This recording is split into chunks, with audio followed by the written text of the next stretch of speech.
श्री सीतारामाभ्यां नमः।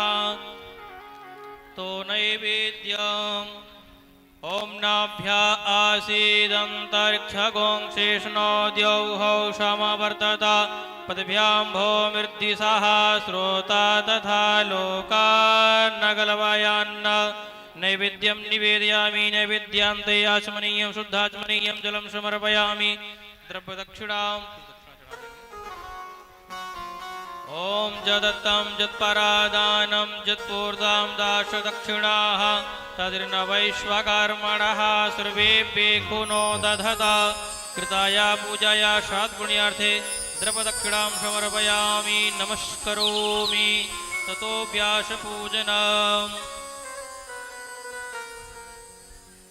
ओम नमो व्यासाय विष्णुरूपाय व्यासरूपाय विष्णवे। नमो वै ब्रह्मनिधये वासिष्ठाय नमो नमः।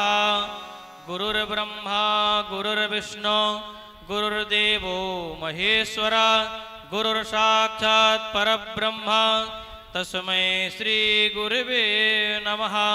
श्री व्यासाय नमः व्यासपुरुषाय नमः। ध्यानं ध्यानार्थे पुष्पाणि समर्पयामि।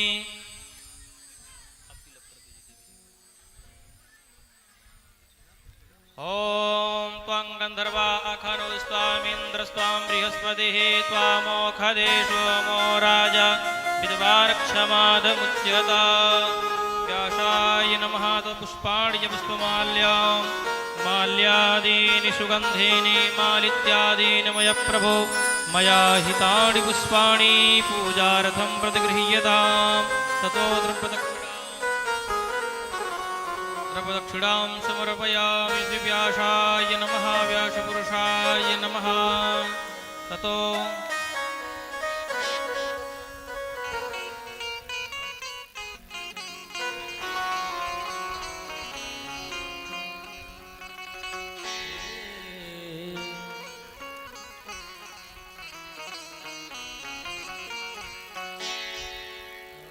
आप सभी लोग अपने स्थान पे खड़े हो जाएं। हेलो ओम आप सभी लोग ज्वालामालिन्यै अपने स्थान पे नमः। खड़े हो जाएं आरती के लिए। रत्नेश्वर्यै नमः। सर्वोपचारार्थे गन्धाक्षतपुष्पाणि समर्पयामि। हेलो जय Shri Ram. Hello hello hello hello hello ओम इदगुंभविः प्रजननं मे असुदशवीरगुं जय श्री राम सर्वगणं श्री राम जय राम जय राम। आत्मशनि प्रजाशनि पशुशनि लोकशन्न भयशनिः अग्निः प्रजां बहुलां मे करोत्पन्नं पयोरेतु अश्माशु दत्ता। कीरत कलित ललित सियपी की आरती श्री मायन जी की। कीरत कलित ललित सियपे की आरत से राम जी की।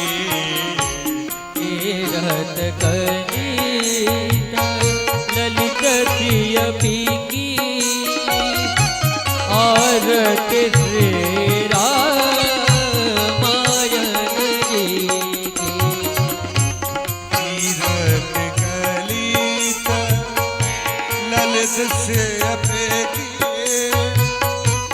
आरत से राम जी की।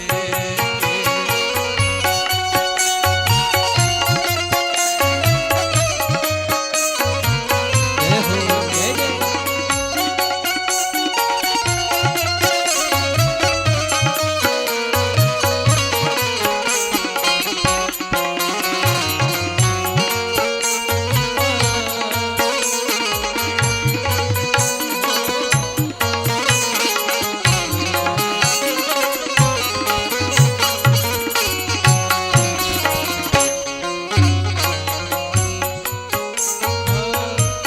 गावत ब्रह्मादिक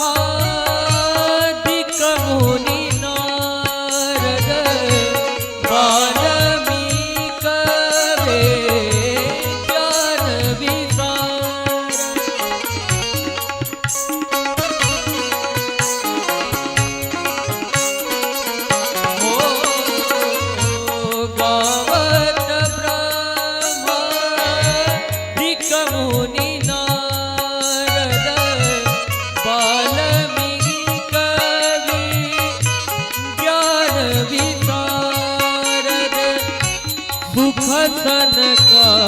दे शेषवरु सरद बरनी पवन सुत कीरतनी की आरती से रामायण जी की केरत गणित ललित प्रियवी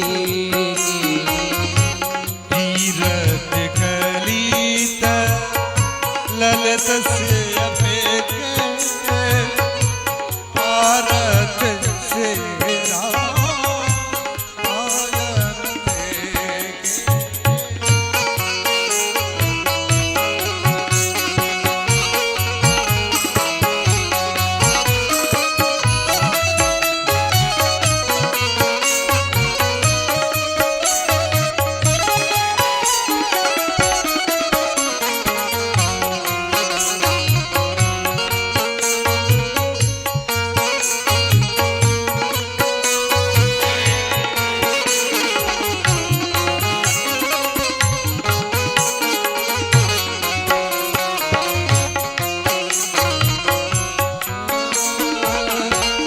गावत वेद पुराण वचन छवो शास्त्र सब ग्रंथन कोरस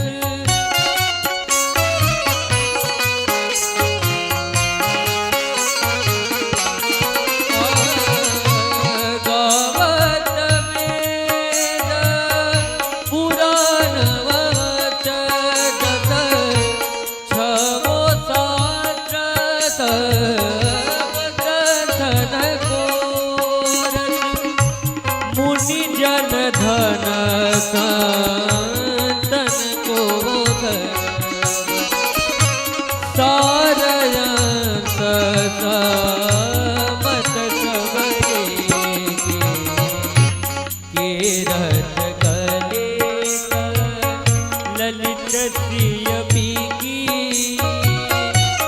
आरती श्री रामायण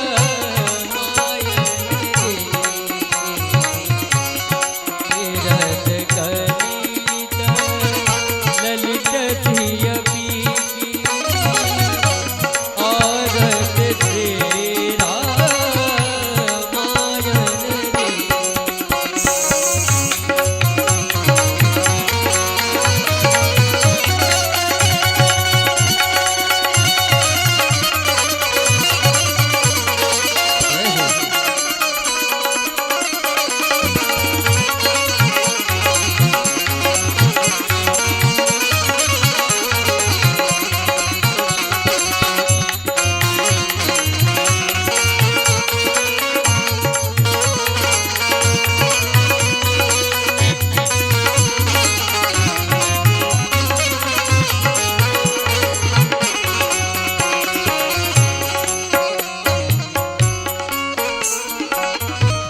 गावत तत सबु भवानी अरु भटक भव मुनि वे ज्ञानी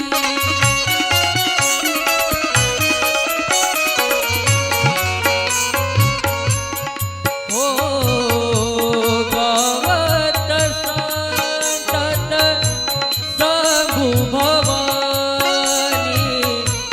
अरु भटक मुनि विज्ञानी व्यासवादे कवे बरज भवानी काग भूतोंडे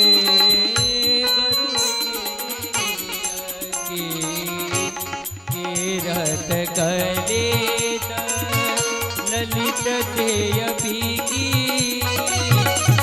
आरती श्री रामायण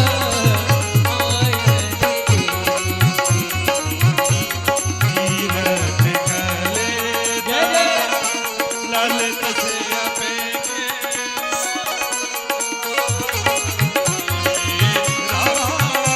रामायण देखे।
चकले चाल लुटते गए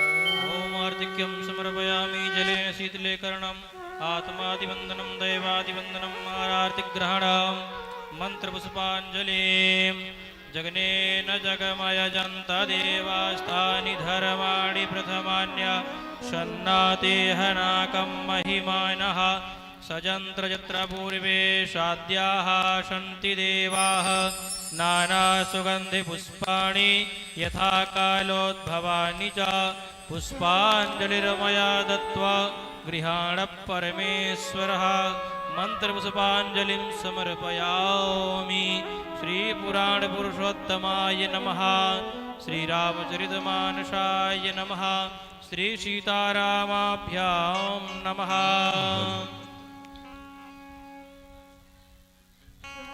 अवधाम से पधारे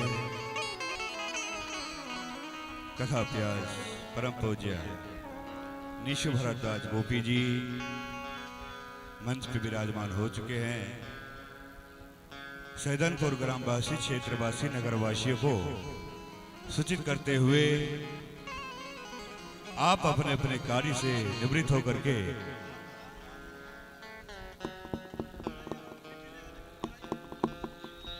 श्री श्री दुर्गा पूजा समिति आप सभी भक्तजनों का हार्दिक अभिनंदन करता है।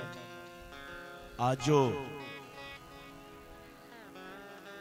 जो भी सम्मानित व्यक्ति को आज निमंत्रण दिया गया है, भूदाता स्वर्गीय बनवारी सिंह जी के पौत्र परवेश सिंह जी, अगर आप यहाँ हैं तो मंच पे आ जाएं। दुर्गा पूजा समिति के प्रथम अध्यक्ष स्वर्गीय अग्निदेव सिंह जी के पुत्र राघवेंद्र सिंह जी से निवेदन है, आग्रह है कि आप मंच पे आ जाएं। राघवेंद्र सिंह जी। स्वर्गीय शिववचन सिंह जी दुर्गा पूजा समिति के अध्यक्ष, भूतपूर्व अध्यक्ष, उनके पुत्र प्रमोद सिंह जी, आपसे निवेदन है कि मंच पे आ जाएं। स्वर्गीय शिवलखन सिंह जी, स्वर्गीय शिवलखन सिंह दुर्गा पूजा समिति के पूर्व सचिव, उनके पौत्र राकेश सिंह जी, आप मंच पे आ जाएं। दुर्गा पूजा समिति के भूतपूर्व अध्यक्ष उपेंद्र सिंह जी, आप मंच पे आ जाएं। संजय सिंह और संजू सिंह जी, आपसे निवेदन है कि मंच पे आ जाएं। रविंदर सिंह चौहान जी, आपसे निवेदन है मंच पे आ जाएं। पुरुषोत्तम सिंह दुर्गा पूजा समिति के भूतपूर्व सचिव, आपसे निवेदन है कि आप मंच पे आ जाएं। रवि सिंह जी, शैलेश सिंह जी और बम बहादुर सिंह जी, जिनका भी नाम लिया गया है मंच से, यदि आवाज सुन रहे हो, कथा पंडाल में हैं यदि, तो मंच पे आने का प्रयास करेंगे, क्योंकि ब्यास जी के द्वारा आप लोग का मान भाव का स्वागत किया जाएगा। अंग वस्त्र दे करके जिन मान भावों का नाम लिया गया है वो मंच पे आने का जल्द से जल्द प्रयास करेंगे।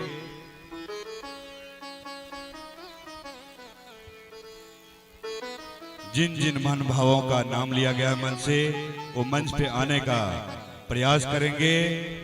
मैं एक बार फिर से नाम दोहरा देता हूं। दुर्गा पूजा मंदिर के भूदाता स्वर्गीय बनवारी सिंह जी के पौत्र परवेश सिंह जी या उमेश सिंह जी, दोनों में से कोई हैं तो कृपया मंच पे आ जाएं। अग्निदेव सिंह जी के पुत्र राघवेंद्र सिंह जी, स्वर्गीय शिववचन सिंह जी के पुत्र प्रमोद सिंह जी,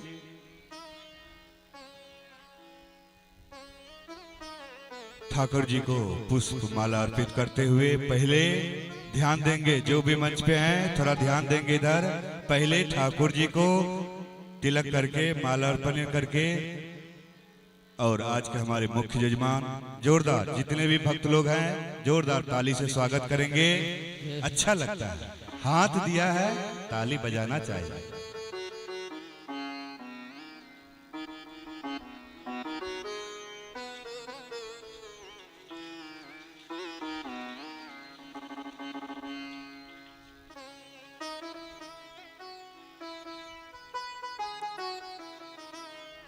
व्यास जी के द्वारा हमारे आज के मुख्य यजमान को अंग वस्त्र देकर के स्वागत सम्मान कर रहे हैं। आप लोग ताली बजाने में कंजूसी ना हो।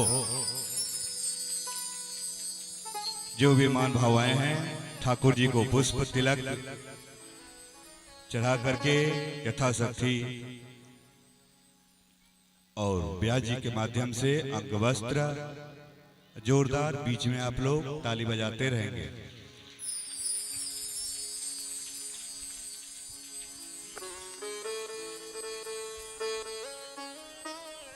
ये राघवेंद्र सिंह जी हुए जो कि हमारे दुर्गा पूजा समिति के प्रथम अध्यक्ष है। उनके पुत्र हुए राघवेंद्र सिंह जी। ये शिववचन सिंह जी, स्वर्गीय शिववचन सिंह जी जो हमारे दुर्गा पूजा के भूतपूर्व अध्यक्ष थे, उनके सम्मान में ये सम्मानित किया जा रहा है। स्वर्गीय शिवलखन सिंह जी हमारे भूतपूर्व सचिव थे। ये शैलेश सिंह जी हैं भूतपूर्व अध्यक्ष।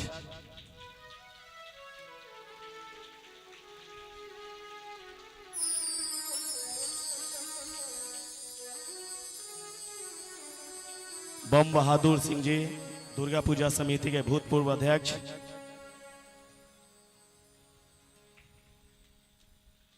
और जिनका नाम लिया गया है अगर यहाँ पे है तो उनसे निवेदन है कि आ जाए मंच पे।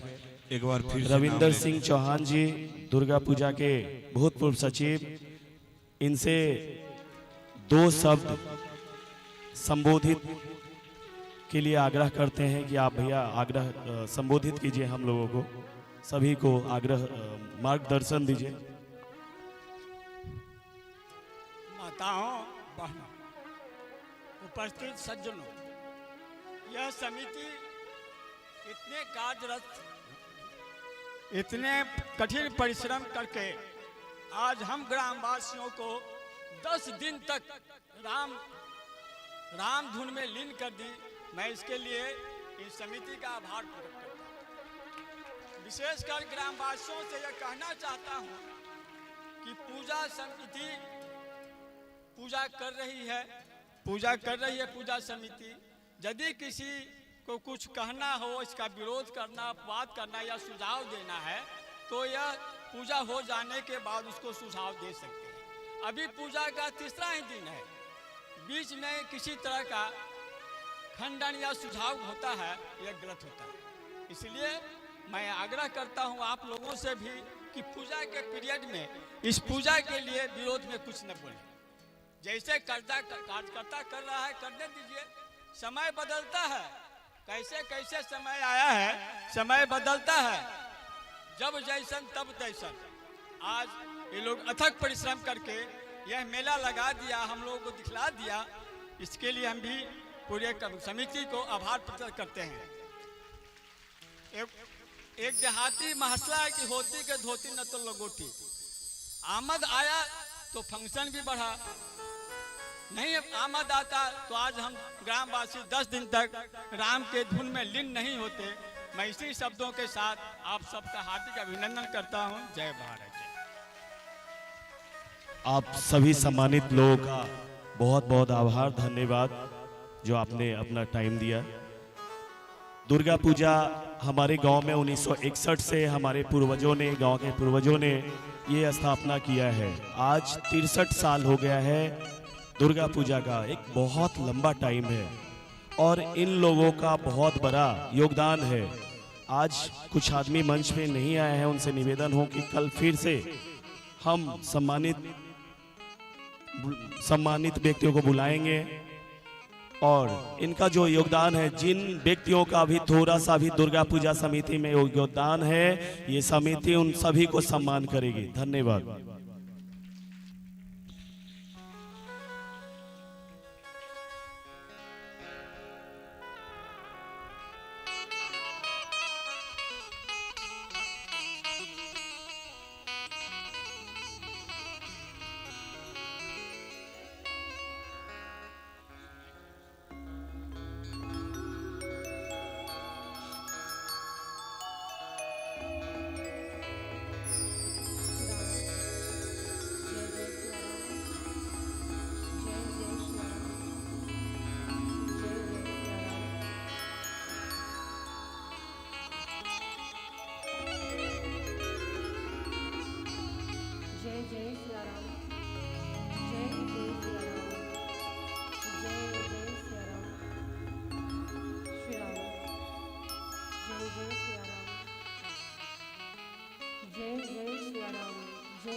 जय सिया राम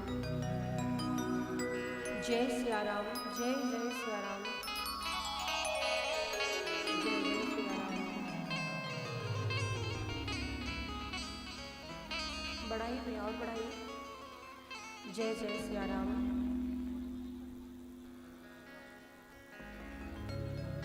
श्री राम जय जय सिया राम जय जय सिया राम जय जय सिया राम जय जय सिया राम जय जय सिया राम जय जय सिया राम श्री राम जय जय सिया राम जय जय सिया राम जय जय सिया राम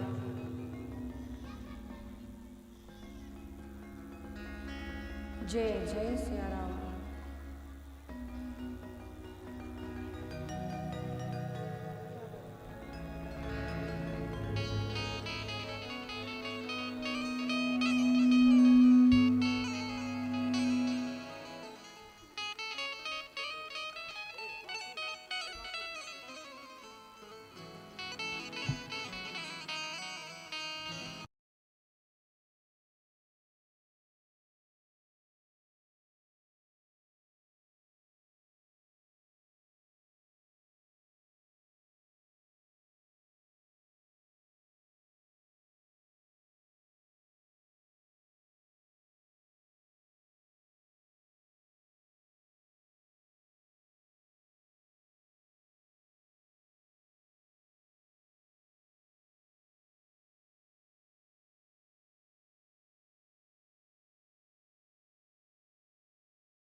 जय श्री राम जय राम जय राम।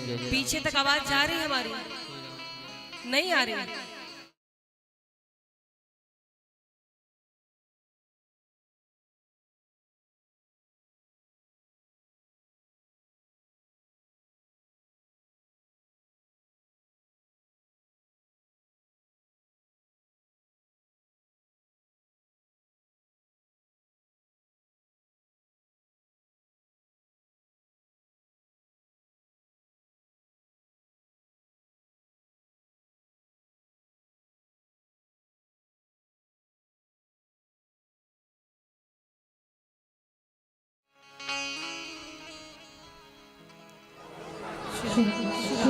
जय जय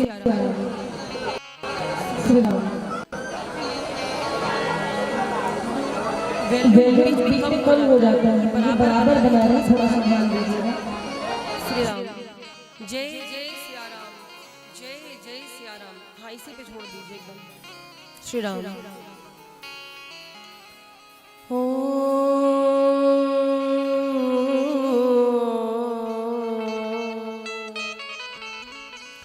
स्वस्ति श्री गणेशाय नमः। श्री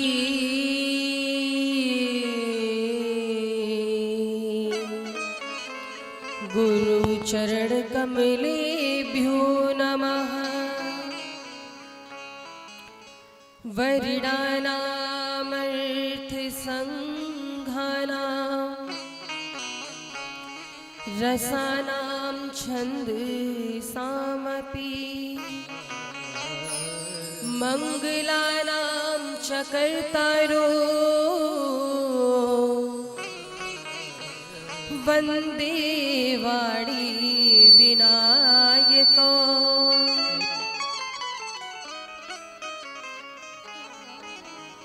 भवानी शंकरौ वन्दे श्रद्धा विश्वास रूपिणो। याभ्यां विना न पश्यन्ति सिद्धा स्वान्तस्थमीश्वरम्। मंगलम कौशलेन्द्राय महनीय गुणाब्धये। चक्रवर्ती तनुजाय सार्वभौमाय मंगलम्। ध्येयं सदा परिभवग्नं भीष्टदोहम्। तीर्थास्पदं शिवविरिञ्चनुतं शरण्यम्। भृत्यार्त्रिहं प्रणतपालभावाब्धिपोतम्। वन्दे महापुरुष ते चरणारविन्दम्।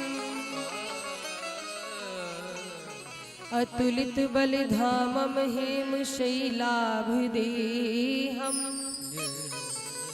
धनुजवन कृशानुं ज्ञानिनामाग्रगण्यम्।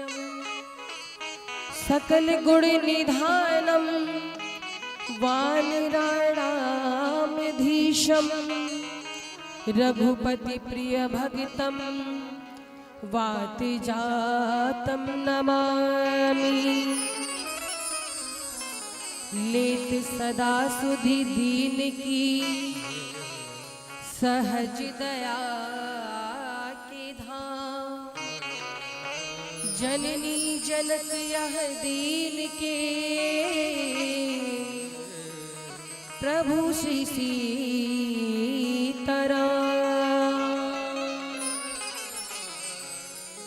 बोली राघवेंद्र सरकार की जय हो। बोली दुर्गे मैया की जय हो। श्री रामचरितमानस भगवान की जय हो। बोली अयोध्या धाम की जय हो। परमाध्यक्ष अनंत कोटि ब्रह्मांड नायक सर्वेश्वरेश्वर पुराण पुरुषोत्तम भक्त वंशा कल्पतरु श्री सीताराम जी की शब्दमयी मूर्ति श्री रामचरितमानस की पावन कथा का आज तृतीय दिवस है। विगत 2 दिनों से आप सभी भगवत भक्त इस पवित्र प्रांगण में उपस्थित होकर के भगवान की इस लालित्यमयी गाथा का श्रवण लाभ प्राप्त कर रहे हैं, अपने जीवन को धन्य बना रहे हैं। महाराज एक जन्म का नहीं, जब अनंत जन्मों के पुण्योदय होते हैं, जन्म जन्मांतर के, कल्प कल्पांतर के, युग युगांतर के पुण्योदय होते हैं, तब कहीं जा करके हमारा और आपका मन भगवान के भजन में, भगवान की कथा में लग पाता है। तो इस दृष्टि से सभी बड़े सौभाग्यशाली हैं। यहाँ पर उपस्थित हमारी श्रद्धामयी माताएं जो आकर के समय से बैठ करके भाव के साथ कथा श्रवण करती हैं, उन्हें हमारी ओर से राम राम। हमारे भाई बंधु पिता तुल्य और जो बुजुर्ग जन बैठे हैं, उन सबको भी राम राम। भगवान की कथा को श्रवण करके अपने जीवन को धन्य बना रहे हैं। और फेसबुक यूट्यूब लाइव के माध्यम से जो भी भक्तगण घर बैठे कथा का रसपान कर रहे हैं, जो किसी कारणवश यहाँ पर नहीं आ पाए हैं, उनको भी बहुत बहुत साधुवाद, राम राम। आइए आज की कथा में हम सभी प्रविष्ट हों। इससे पूर्व हम सभी कुछ क्षणों के लिए भगवान भोलेनाथ का ध्यान करेंगे, क्योंकि आज भगवान भोलेनाथ के विवाह की कथा है। आज भूत भावन भगवान भोलेनाथ का विवाह उत्सव हम सभी इस पवित्र प्रांगण में बैठ करके दर्शन करेंगे, आनंद मनाएंगे। तो आइए कुछ क्षणों के लिए हम लोग रुद्राष्टकम का पाठ करेंगे, तत्पश्चात कथा में सीधा आपको लेकर के चलेंगे। बोले शंकर भगवान की।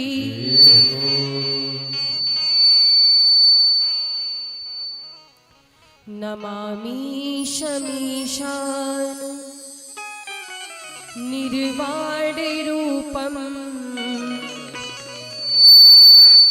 नमामि शमीशान निर्वाण रूपम, विभुं व्यापकं ब्रह्म वेद स्वरूपम, निजं निर्गुणं निर्विकल्पं निरीहं, चिदाकाशमाकाशवासं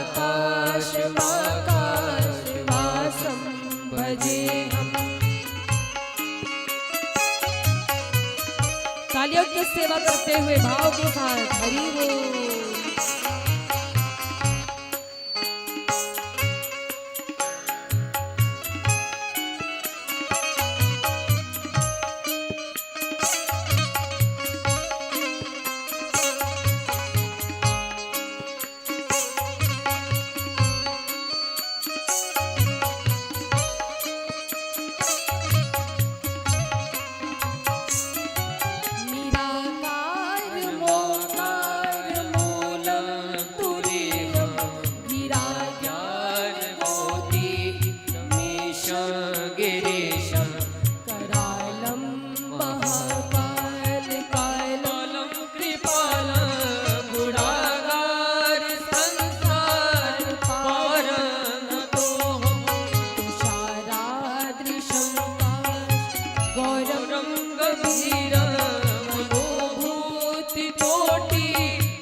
प्रसन्नाननं नीलकण्ठं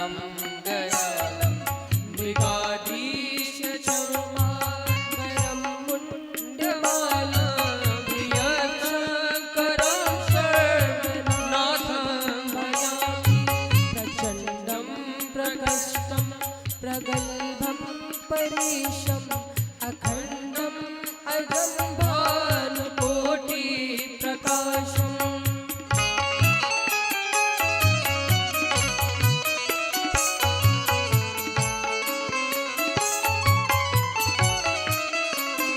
हरि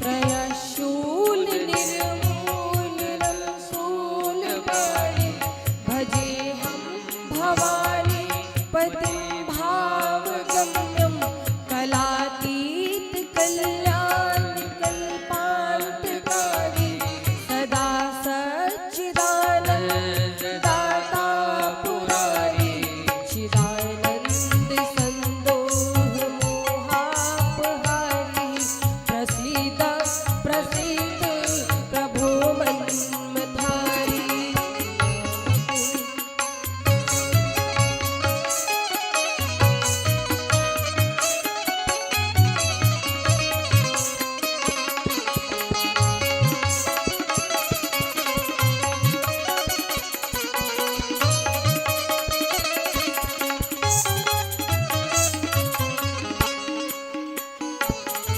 नयावद उमानाथ पादारविन्दं भजन्ति लोके परिवानराणं न तावत् सुखं शान्ति सन्तापनाशं प्रसीद प्रभो सर्वभूतादिवासं न जानामि योगं जपं निर्भपूजा न तोऽहं सदा सर्वदा शम्भुः जराजन्म दुःखोत्पादप्यमानं प्रभो पाणियापं नमामि शमीशान निर्वाणरूपं विभुं व्यापकं ब्रह्मवेद स्वरूपं विभुं व्यापकं ब्रह्मवेद स्वरूपं विभुं व्यापकं ब्रह्मवेद स्वरूपम्। बोली शंकर भगवान की जय हो। श्री राम।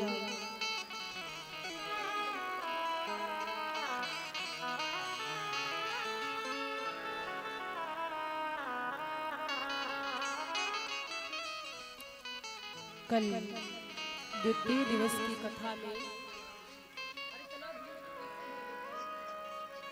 भैया इधर देखिए, हमारा वॉल्यूम बीच बीच में कम हो जाता है, एक बार बना के छोड़ दीजिए उसको, बढ़ाइए और बढ़ाइए।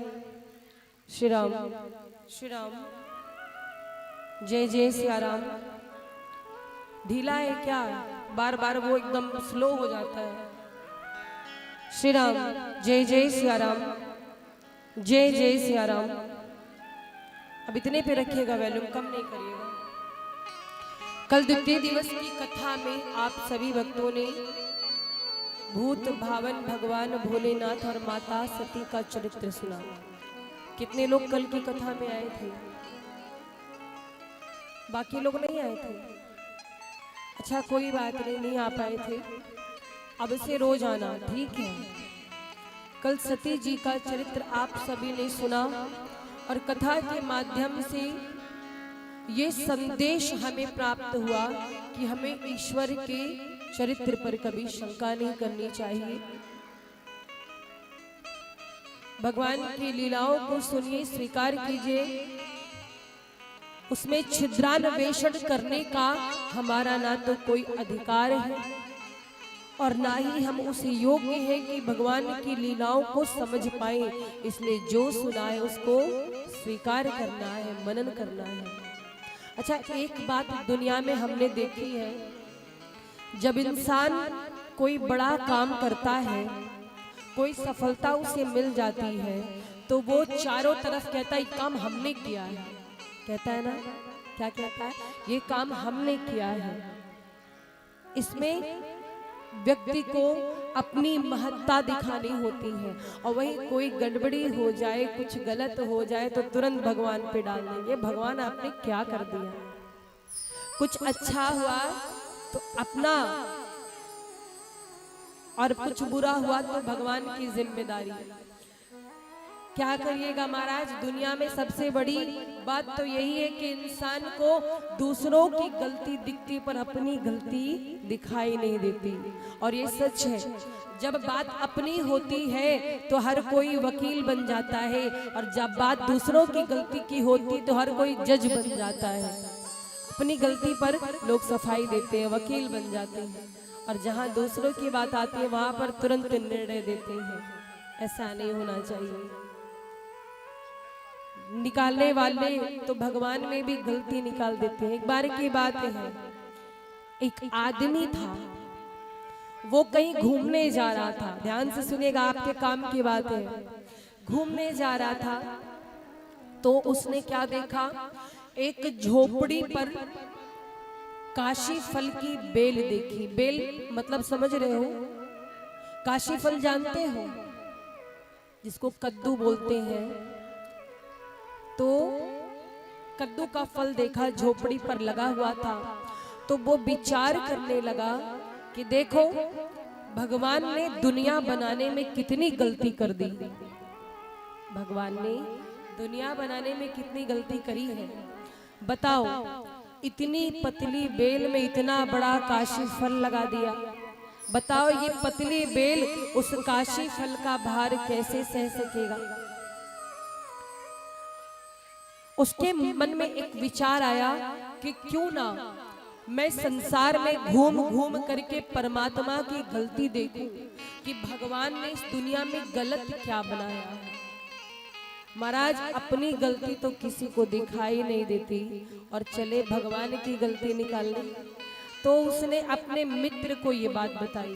क्या कहा, अपने मित्र से कहा कि सुनो, मेरे मन में एक बहुत अच्छा विचार आया है। मित्र बोला कौन सा विचार? बोले एक हम लोग नया खोज करेंगे, विषय होगा परमात्मा की गलती। मित्र बोला वाह वाह क्या बात है, आज तक तो किसी ने ये सोचा ही नहीं होगा, बिल्कुल नया विषय है, अद्भुत।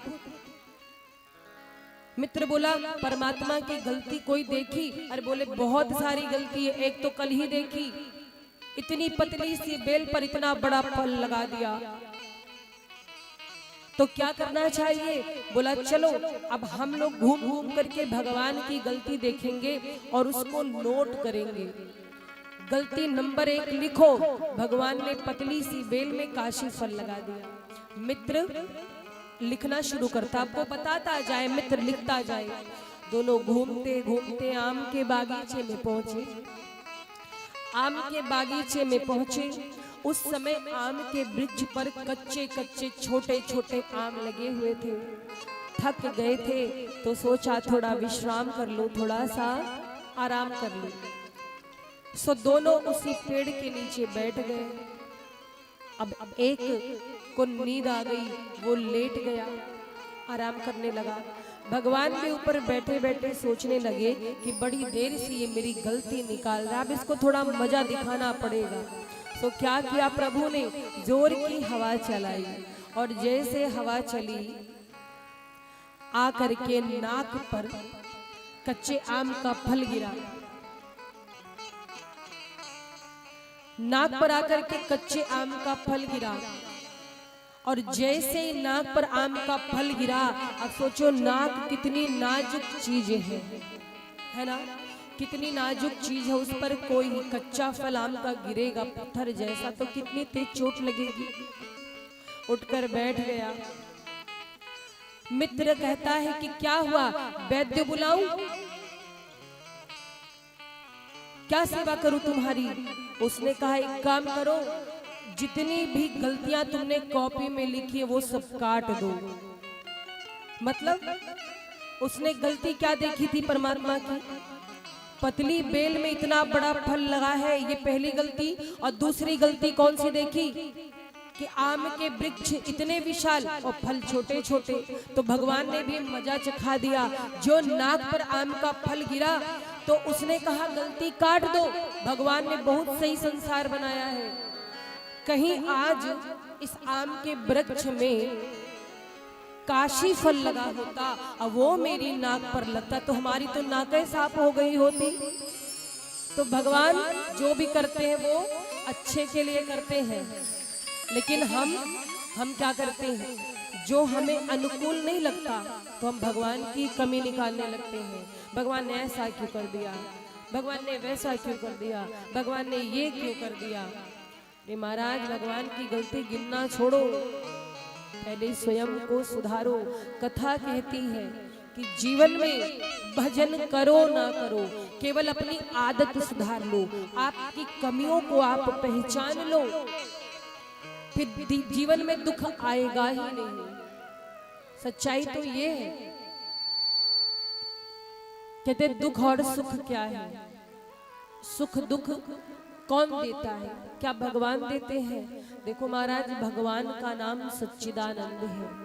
भगवान तो आनंद स्वरूप है, और जो स्वयं आनंद स्वरूप है वो किसी को दुख देगा कभी नहीं देगा। वास्तव में सुख और दुख हमारे मन की उपज है। जब कोई काम हमारे अनुसार होता है तो हमें सुख की अनुभूति होती है, और जब कोई काम हमारे अनुकूल नहीं होता है, प्रतिकूल होता है, हमारे अनुसार नहीं होता, तो वहीं पर हमें दुख की अभिव्यक्ति होती, दुख की अनुभूति होती है। तो सुख दुख भगवान नहीं देते, सुख दुख हम अपने द्वारा खुद प्राप्त करते हैं। जैसे मैं आपको बताऊं,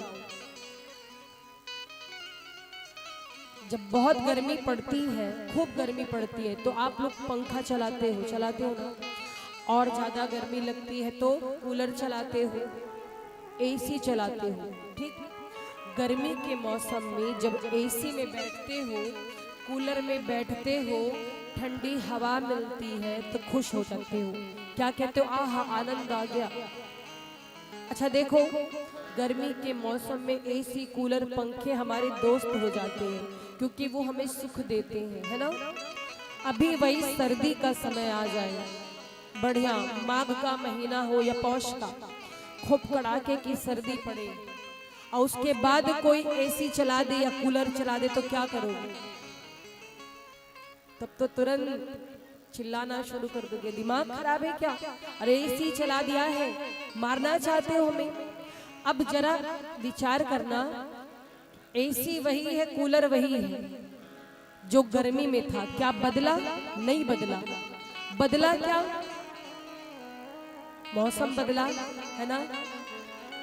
अब गर्मी में जो एसी कूलर हमें आज मित्र नजर आ रहे थे, सर्दियों में वही शत्रु नजर आते हैं, आते हैं कि नहीं। तो इसमें एसी कूलर की गलती है? नहीं। बदला तो क्या बदला? समय बदला। समय सब कुछ है तो सब अच्छा लगता है, समय बढ़िया है, अनुकूल है तो सब अपने लगते हैं, और जब समय प्रतिकूल होता है महाराज ना, तो सब पराये लगने लगते हैं। वास्तव में आप तो सुनते हो, सभी विद्वान जन बताते हैं, संत जन बताते हैं कि इस दुनिया में इंसान को अकेले ही रहना है। सच है, आपका समय अच्छा है, आपका व्यवहार अच्छा है तो लोग अपने हैं, वरना कोई अपना नहीं है। महाराज, आप बहुत अच्छा करो, लोग तारीफ करे ना करे, लेकिन छोटी सी गलती कर दो तुम्हारा समझाने सब चले आएंगे, समझाने के अलावा ताने लोग देना तुरंत शुरू कर देंगे। 100 काम अच्छा करो, कोई वैल्यू नहीं है, एक गलती कर दो तो देखो कितनी बातें सुनने को मिलती है।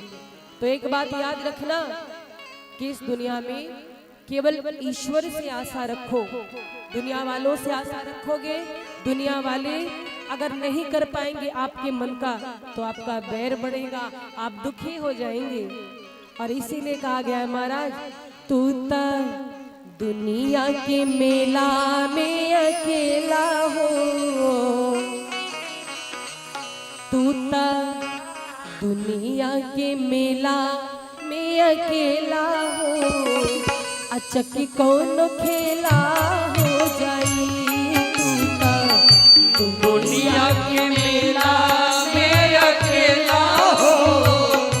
अचक कौन खेला हो जाई। तू ता दुनिया के मेला में अकेला हो, अचक कौन खेला हो जाई। तू तो दुनिया के मेला में अकेला हो, अचक कौन खेला हो जाई। नीली कभो न करैली पोके केला हो, नीली कबो न करेले भूखे खेला हो, अचकी कौन खेला हो जाए। तू ता दुनिया के मेला में अकेला हो, अचके कौन खेला हो जाई। हरी बोल कालिया की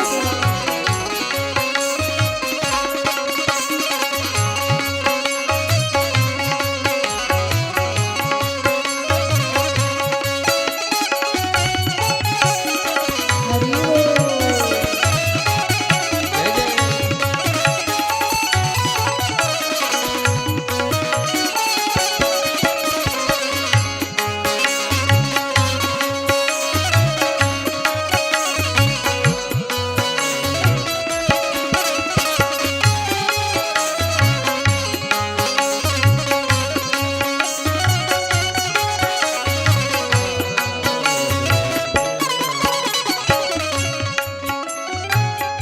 जान की जीवन नाथ दस शीस हंता,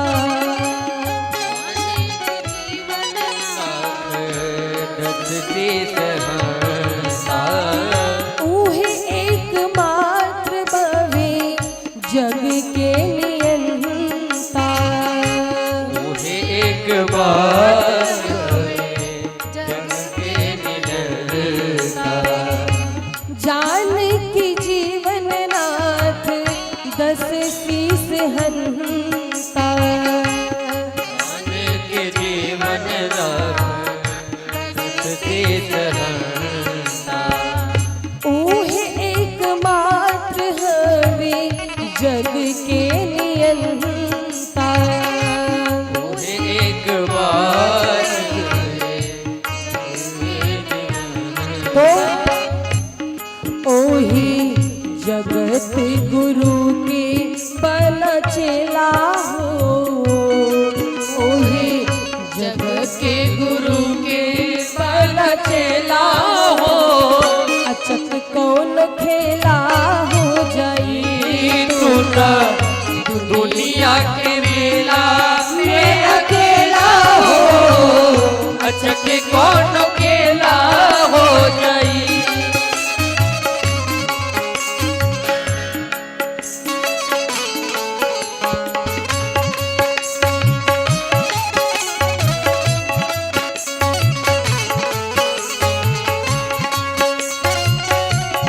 बोलो राघवेंद्र सरकार की।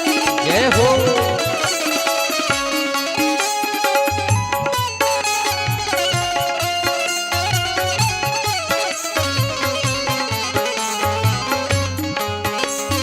जय जय।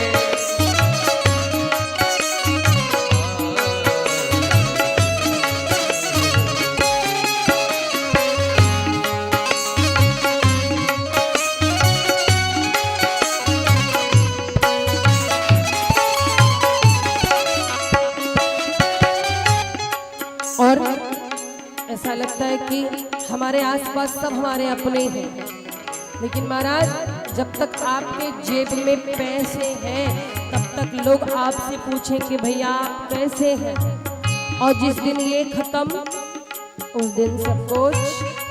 इसीलिए बड़ी सुंदर बात कही गई है, सावधान होने की जरूरत है हमें।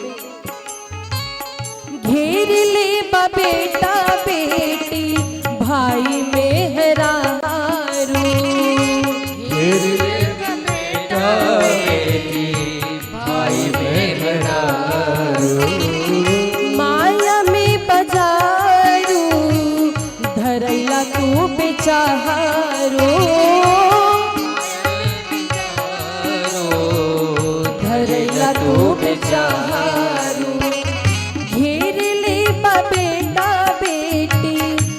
माई मेहरारू माया में बजारू धरैला तू बेचारू यही जा केहू नाही केहू के हो खेला हो यही जा केहू नाही केहू के हो खेला हो अच्छा के कौन खेला हो जाई तू ता दुनिया के मेला में अकेला हो अच्छा के कौन खेला हो जाई तू ता दुनिया के मेला में अकेला हो कौन खेला हो जाई अच्छा के कौन खेला हो जाई अच्छा के कौन खेला हो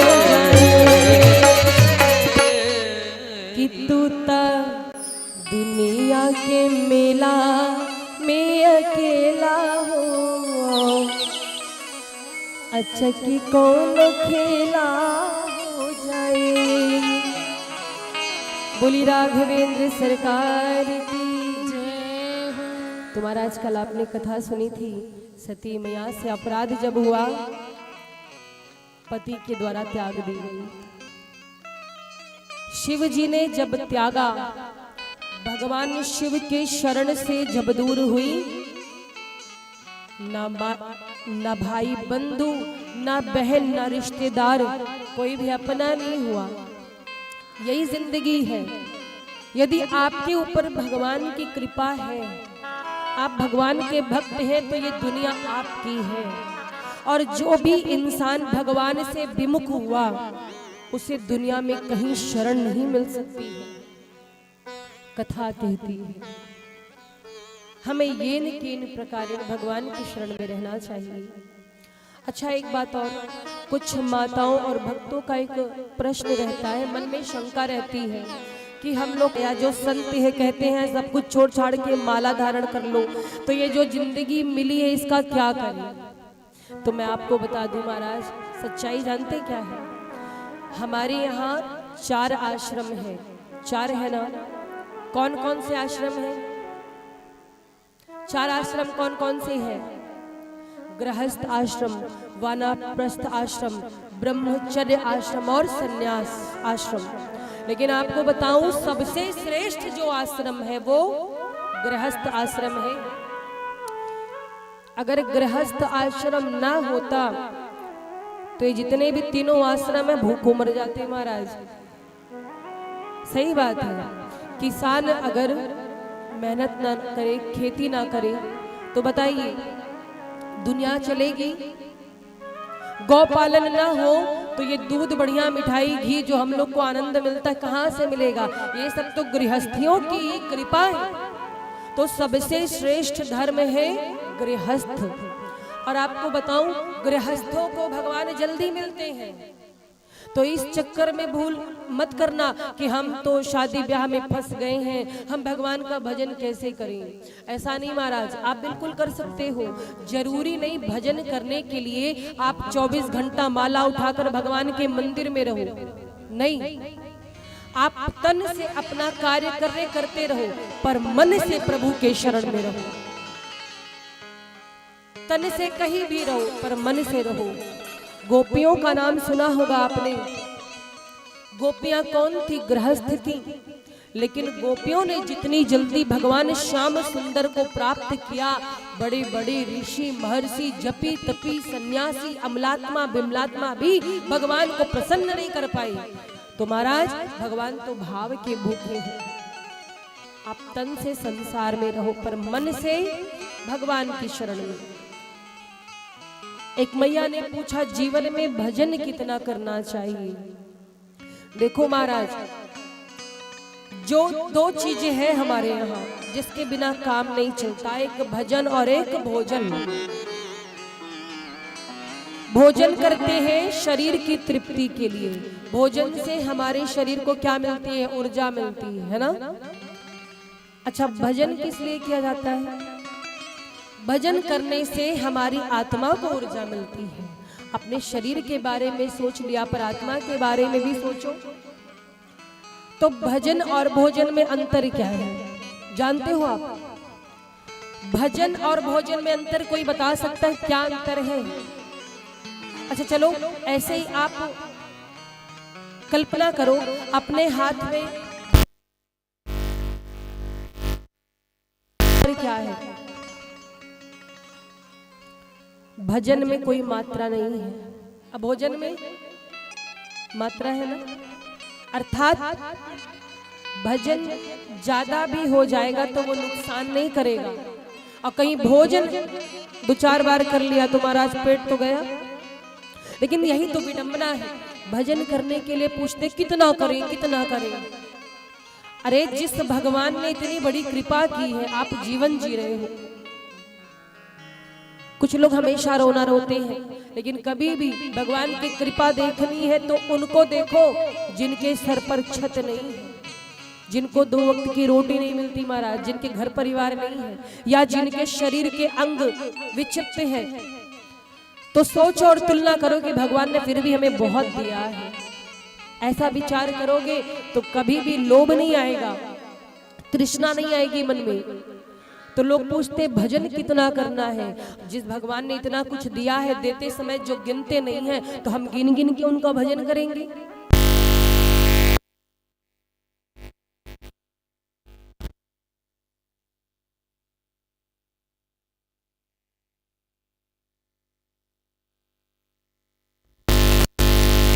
है ना?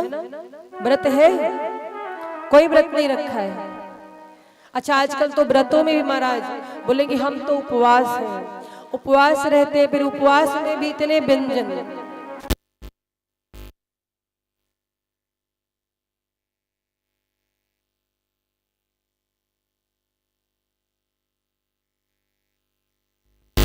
खाया बस थोड़ा सा तो खाया है ना? ठीक है, खाओ पियो मौज में रहो, लेकिन भगवान को नहीं भूलना है। जीवन में जितना आप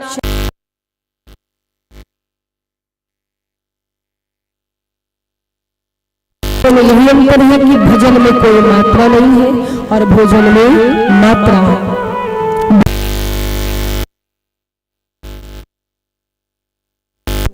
और आपको सबसे सरल उपाय बताएं। आप लोग अपना काम करते रहते हैं, आपके जो भी इष्ट हैं, चाहे वो श्री राम जी हो, चाहे राधा रानी हो, चाहे आप भोले बाबा के भक्त हो, आप उनका नाम लेते रहो। मैया आप लोग कभी प्रैक्टिकल करके देखना, आप लोग भोजन जब बनाते हो रसोई में कोई भजन गाते हुए भोजन बनाओ, किसी दिन देखना बड़ा टेस्टी बनेगा, बहुत स्वादिष्ट भोजन बनेगा। अपना काम करते रहो, भोजन बनाते रहो। जरूरी नहीं कि मंदिर के सामने बैठ करके माला जपते रहो। कितने लोग तो माला जपते रहेंगे। एक भक्त थे, वो बहुत पूजा करते थे, उनका नाम सब लोग भगत जी बुलाते थे, और खूब पूजा करें, और इतना पूजा करें कि खाली उनकी पूजा तन से दिखाई पड़े, मन से नहीं। हनुमान जी के मंदिर के पास बैठ जाए, 4-4 घंटे 5-5 घंटे पूजा करें। और पूजा भी किस प्रकार की करते थे? हनुमान चालीसा पढ़ रहे हैं, जय हनुमान ज्ञान गुण सागर, तब तक फोन आ गया किसी का, हनुमान जी को होल्ड पे रख दिया। एक मिनट हनुमान जी आप जरा होल्ड पे रहो, हेलो। और उसके बाद महाराज बात करने लगे, फिर फोन काट दिया, फिर आगे पढ़े चौपाई, फिर किसी का फोन आ गया। ऐसे करके तुम्हारा 7-8 घंटे पूजा करो, कोई लाभ होने वाला नहीं है। पूजा दिखावे के लिए नहीं होती है, आत्म कल्याण के लिए होती है। भजन गुप्त रूप से होता है। तो महाराज भगवान का भजन करिए और भगवान के शरण में रहिए, तो आपसे अपराध भी कम हो पाएंगे। आपसे अपराध नहीं होगा कब? जब आप भगवान की शरण में रहेंगे। क्योंकि जो भक्त भगवान की शरण में होता है, भगवत कार्य समझ करके हर कार्य को करता है, फिर भगवान की विशेष कृपा होती है। भगवान उसके जीवन की बागडोर अपने हाथ में संभाल लेते हैं। वो इधर उधर होता भी है तो भगवान छोटे मोटे दंड से उसको समझा देते हैं कि बेटा तू गलत रास्ते पे जा रहा है, और उसको समझ आ जाता है, फिर वो अच्छे रास्ते पे चल पड़ता है। तो महाराज कल सती मैया का वृतांत आपने सुना। सती मैया कि पिता दक्ष प्रजापति ने जब शिव जी का घोर अपमान किया, शिव जी का अपमान माता सती से सहन नहीं हुआ और उन्होंने योगाग्नि से अपना शरीर त्याग दिया। और सती जी ने जब अपना शरीर त्यागा है तो उस समय शरीर छोड़ते समय भगवान शिव जी के चरणों में प्रीति मांगी है। हे प्रभु, जन्म जन्म आपके चरणों में मेरा ये प्रेम बना रहे। और महाराज मरते समय जो वरदान मांगा वो वरदान स्वीकार हुआ। क्या हुआ? सती मैया का दूसरा जन्म हुआ पर्वतराज हिमालय के घर में, और पर्वतराज से उत्पन्न हुई थी, इसीलिए पार्वती कहलाई। बोलिए पार्वती मैया की। माँ पार्वती का अवतार हुआ है हिमांचल नगरी में। और महाराज जब से माँ पार्वती हिमांचल राज की नगरी में आई, हिमांचल राज की नगरी में सुख समृद्धि, अष्ट सिद्धि, नौ निधियां सब छा गई हैं। गोस्वामी जी कहते हैं, जब ते उमा शैल गृह जाई, जब ते उमा शैल गृह जाई, सकल सिद्धि पति नित नूतन मंगल गृह तासु, नूतन मंगल गृह तासु, ब्रह्मादिक गा वही जसु जासु, ब्रह्मादिक गा वही जसु जासु, नारद समाचार जब पाए, नारद समाचार सब पाए, कौतुक ही गिरि गेह सिधाए, कौतुक गेह सिधाए, शैली राज बड़े आदर कीन्हा, राज बड़े आदर की पद पखारी बड़े आसन दीन्हा, पद पखार बर आसन दीन्हा। महाराज जब से पार्वती मैया हिमाचल नगरी में आई तब से आनंद ही आनंद भर गया। अरे जरा विचार करो, जहाँ पर साक्षात जगत जननी जगदम्बा परा अम्बा विराजमान हो, वहाँ भला किसी चीज की कोई कमी हो सकती है? सारे देवताओं को सूचना मिली, सभी ने माँ भवानी को नमन किया है। और समाचार जब नारद जी को मिला है कि नारद जी ने सुना पार्वती जी आ गई हैं, यानी सती जी ने देह धारण कर लिया है, समाचार सुन करके नारद जी तुरंत हिमांचल राज की नगरी में पहुंच गए। और जैसे ही नारद जी पहुंचे हैं, पार्वती मैया के पिता हिमांचल राज और उनकी मां मैना दोनों ने खूब स्वागत किया है। नारद जी पधारे हैं, आज बड़े प्रसन्न हुए हिमांचल राज और मैना मैया। नारद जी को बड़े प्रेम से अंदर लिवा ले गई, एक ऊंचे आसन पर बिठाया है, खूब पूजा की, चरण पखारा और पूजन के बाद अपनी छोटी सी कन्या पार्वती जी को ला करके नारद मुनि के चरणों में रख दिया। नारद जी ने देखा है पार्वती मैया को, पार्वती जी आज नारद जी को प्रणाम करती हैं। नारद जी मुस्कुराए और मन ही मन सोचते हैं कि आज जगत जननी मुझे प्रणाम कर रही है। नारद जी ने आशीर्वाद दिया और महाराज खूब आव भगत हुई नारद जी की। थोड़ा समय बीता तो हिमांचल राज और मैना मैया ने नारद जी से कहा कि मुनिवर आप हमारे घर आए, संत का दर्शन हो गया, हम बड़े आनंद में हैं, एक कृपा करिए मुनिवर। क्या? बोले हमारी छोटी सी बेटी है पार्वती, हमारी राजकुमारी, ये हमें प्राणों से प्यारी है, हम इससे बहुत प्रेम करते हैं और हम जानना चाहते हैं कि इसका भविष्य कैसा होगा, जरा इसके हाथों को देख लीजिए। महाराज हर माता पिता को चिंता होती है कि हमारे बच्चों का भाग्य कैसा होगा,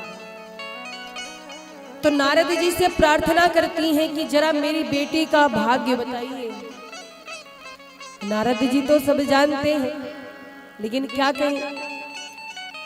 और महाराज निवेदन किया, कहते हैं नारद जी से कि हे नारद जी, आप त्रिकालज्ञ हैं, आप तो भूत वर्तमान भविष्य की जानने वाले हैं, आप मेरी बेटी के हाथों की रेखा देखें और बताइए। कहती हैं त्रिकालज्ञ सर्वज्ञ तुम, गति सर्वत्र तुम्हारी, कहूँ सुता के दोष गुण, मुनिवर हृदय विचार। हे मुनिवर, मेरी बेटी का भाग्य देखे और देखे कि क्या इसके अंदर कोई कमी है, इसके गुण दोष कहिए। अच्छा एक बात है, नारद जी तो विद्वान हैं, त्रिकालज्ञ हैं, तो मैना मैया ने उनसे अपनी बेटी का हाथ देखने को कहा। लेकिन कुछ भक्त ऐसे हैं, कोई संत मिल जाते हैं तो तुरंत उनको अपना हाथ दिखाने लगते हैं। हर किसी को अपना हाथ नहीं दिखाना चाहिए,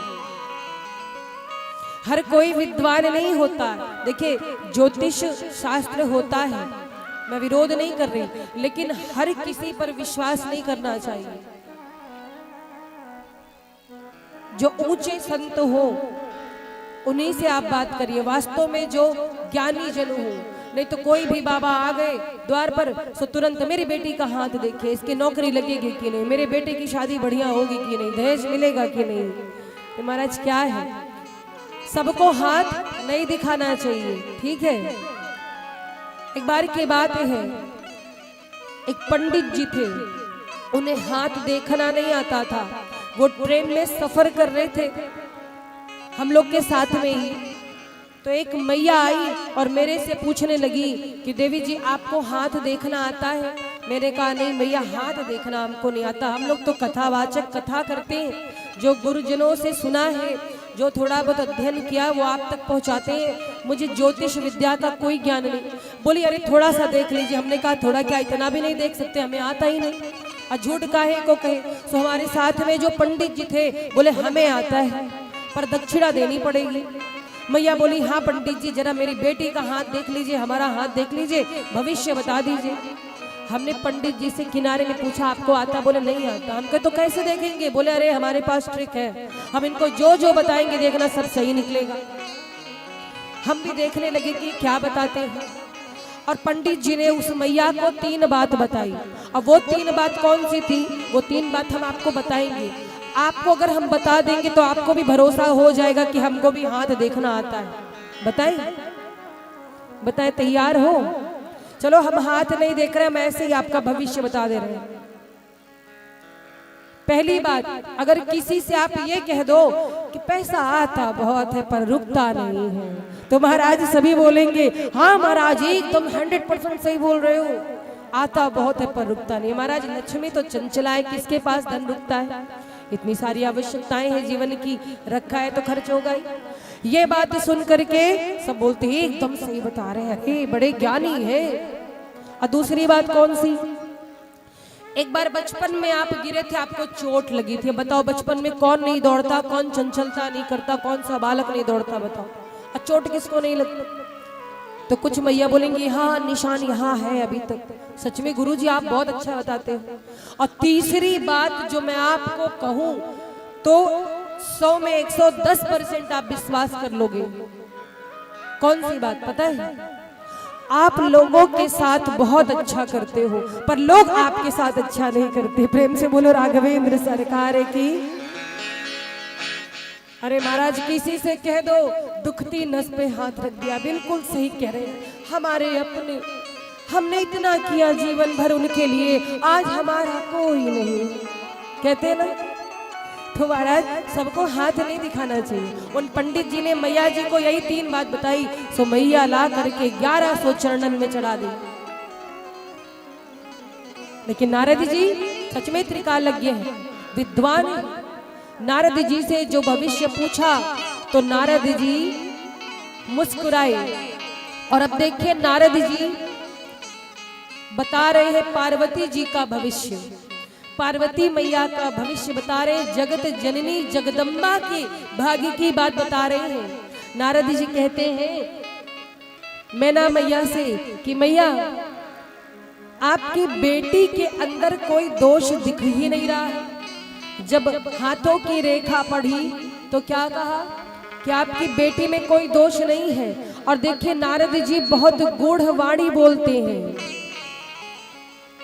कह मुनि बिहसी गूढ़ मृदुबानी, सुता तुम्हारी सकल गुण खानी।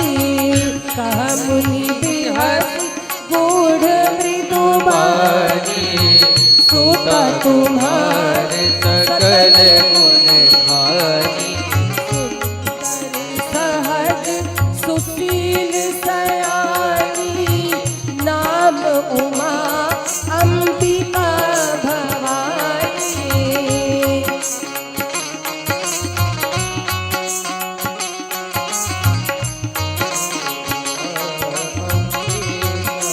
कहते हैं कि आपकी बेटी में कोई दोष नहीं है। तो बोले आपकी बेटी तो जगत जननी है। और महाराज क्या कहा, ये पूरे दुनिया में पूजी जाएगी, इसके अंदर गुण ही गुण भरे हैं। कहते हैं होई ही पूज सकल जग माही, एही सेवत कछु दुर्लभ नाही। होई पूज सकल जग माही, एही सेवत कछु दुर्लभ नाही। एही करि नाम सुमिरी संसारा, प्रिय चढ़ी पतिव्रत अति धारा। शैल सुलक्षण सुता तुम्हारी, सुनहु जब अब गुण तुई जाई। अगुण अमान मानु पितु हीना, उदासीन सब संशय छीना।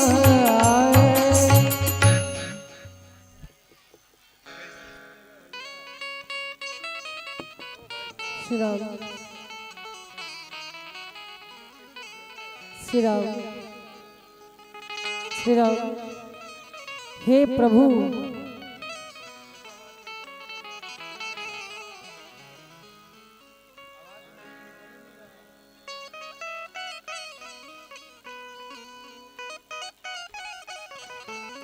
श्री राम। रहते रहते डिस्चार्ज हो जाते हैं सब। क्या कहा, नारद जी बता रहे हैं कि आपकी जो बेटी है, ये जो राजकुमारी कन्या है आपकी, इसके अंदर गुण ही गुण है, कोई दोष नहीं है। ये तो गुणों की खान है। और नारद जी यहाँ पर गूढ़ वचन कहते हैं, रहस्यमय वचन कहते हैं। कहते हैं कि ये पूरे जगत में पूजनीय होंगी। सारे जगत की जो नारियां हैं, इनका नाम लेकर के पतिव्रत धर्म का पालन करेंगी। लेकिन मैना मैया समझ नहीं पाई। नारद जी तो गूढ़ वचन कह रहे हैं और कहते हैं कि इनका नाम सुन करके, इनका नाम सुमरन करके, इनकी तपस्या करके नारियां पतिव्रत धर्म का पालन करेंगी। आपकी बेटी शुभ लक्षणों से युक्त है, पर हाँ इसमें तो कोई गड़बड़ी नहीं है, गड़बड़ी इसके होने वाले पति में है। क्या कहा कि इनके अंदर कोई दोष नहीं है, गुण ही गुण है, पर जो दो चार अवगुण होंगे वो इनके होने वाले पति में होंगे। जो महाराज सुना पति गड़बड़ मिलेगा, सो मैया कहने लगी कि क्या दिक्कत होगी जरा बताइए। अरे मेरी बेटी का ऐसा भाग्य। अब चिंता हो गई। नारद जी कह रहे घबराइए नहीं, पहले सुनिए इनके पति में अवगुण क्या होगा। कहते हैं जोगी जटिल अकाम मन, नगन अमंगल वेश, अस स्वामी एहि कहाँ मिलही, परिहस्त असीरे। क्या कहा कि आपकी बेटी के जो पति होंगे, दुल्हा जो इनका होगा वो जोगी होगा, जटिल होगा, अकाम होगा, नगन अमंगल वेश। और सब कौन है? शिव जी हैं। लेकिन महाराज नारद जी जो बात कह रहे हैं वो बात माँ बाप समझ नहीं पा रहे पार्वती जी के। नारद जी कहते हैं कि योगी होगा। योगी कौन? तपस्वी। शिव जी से बड़ा योगी इस धरती पर कोई है? जो गृहस्थ तो है, पर गृहस्थ होते हुए भी एक क्षण भी अपना बिना सत्संग के नहीं व्यतीत करते। हर क्षण शिव जी राम नाम का सुमिरन करते रहते हैं। और महाराज इनसे बड़ा योगी कोई नहीं है। क्या कहा कि जटिल होंगे। जटिल कौन? जटाधारी होंगे, बड़े बड़ी जटाएं होंगी। नगन कहा यानी बिन वस्त्र पहने दिगंबर रहने वाला। मैया ने सोचा दूल्हे के पास कपड़ा लत्ता होगा ही नहीं, भिखारी ही होगा। अरे भाई जिसके पास नहीं होगा वही तो नग्न रहेगा, वही तो दिगंबर रहेगा। क्या कहा? अमंगल वेश वाला दुल्हा मिलेगा। और जैसे नारद जी कहते हैं कि ये सब मैं नहीं कह रहा, आपके बेटी के हाथों की रेखाएं बता रही हैं कि इसको ऐसा दुल्हा मिलेगा। अकाम होगा, जिसके मन में कोई काम नहीं हो, कोई तृष्णा नहीं हो, कोई वासना नहीं हो, जो काम से परे हो, कामदेव का शत्रु हो। मातु पितु ही ना, माता पिता नहीं होंगे। और मैना मैया ने सोचा कि मेरी बेटी का जो दूल्हा होगा वो अनाथ होगा, उसके माँ बाप होंगे ही नहीं। चिंता हो गई। और महाराज ये वचन सुन करके माँ पार्वती की मैया मैना देवी बड़ी दुखी हो गई। कहती है कि नारद जी कोई उपाय है?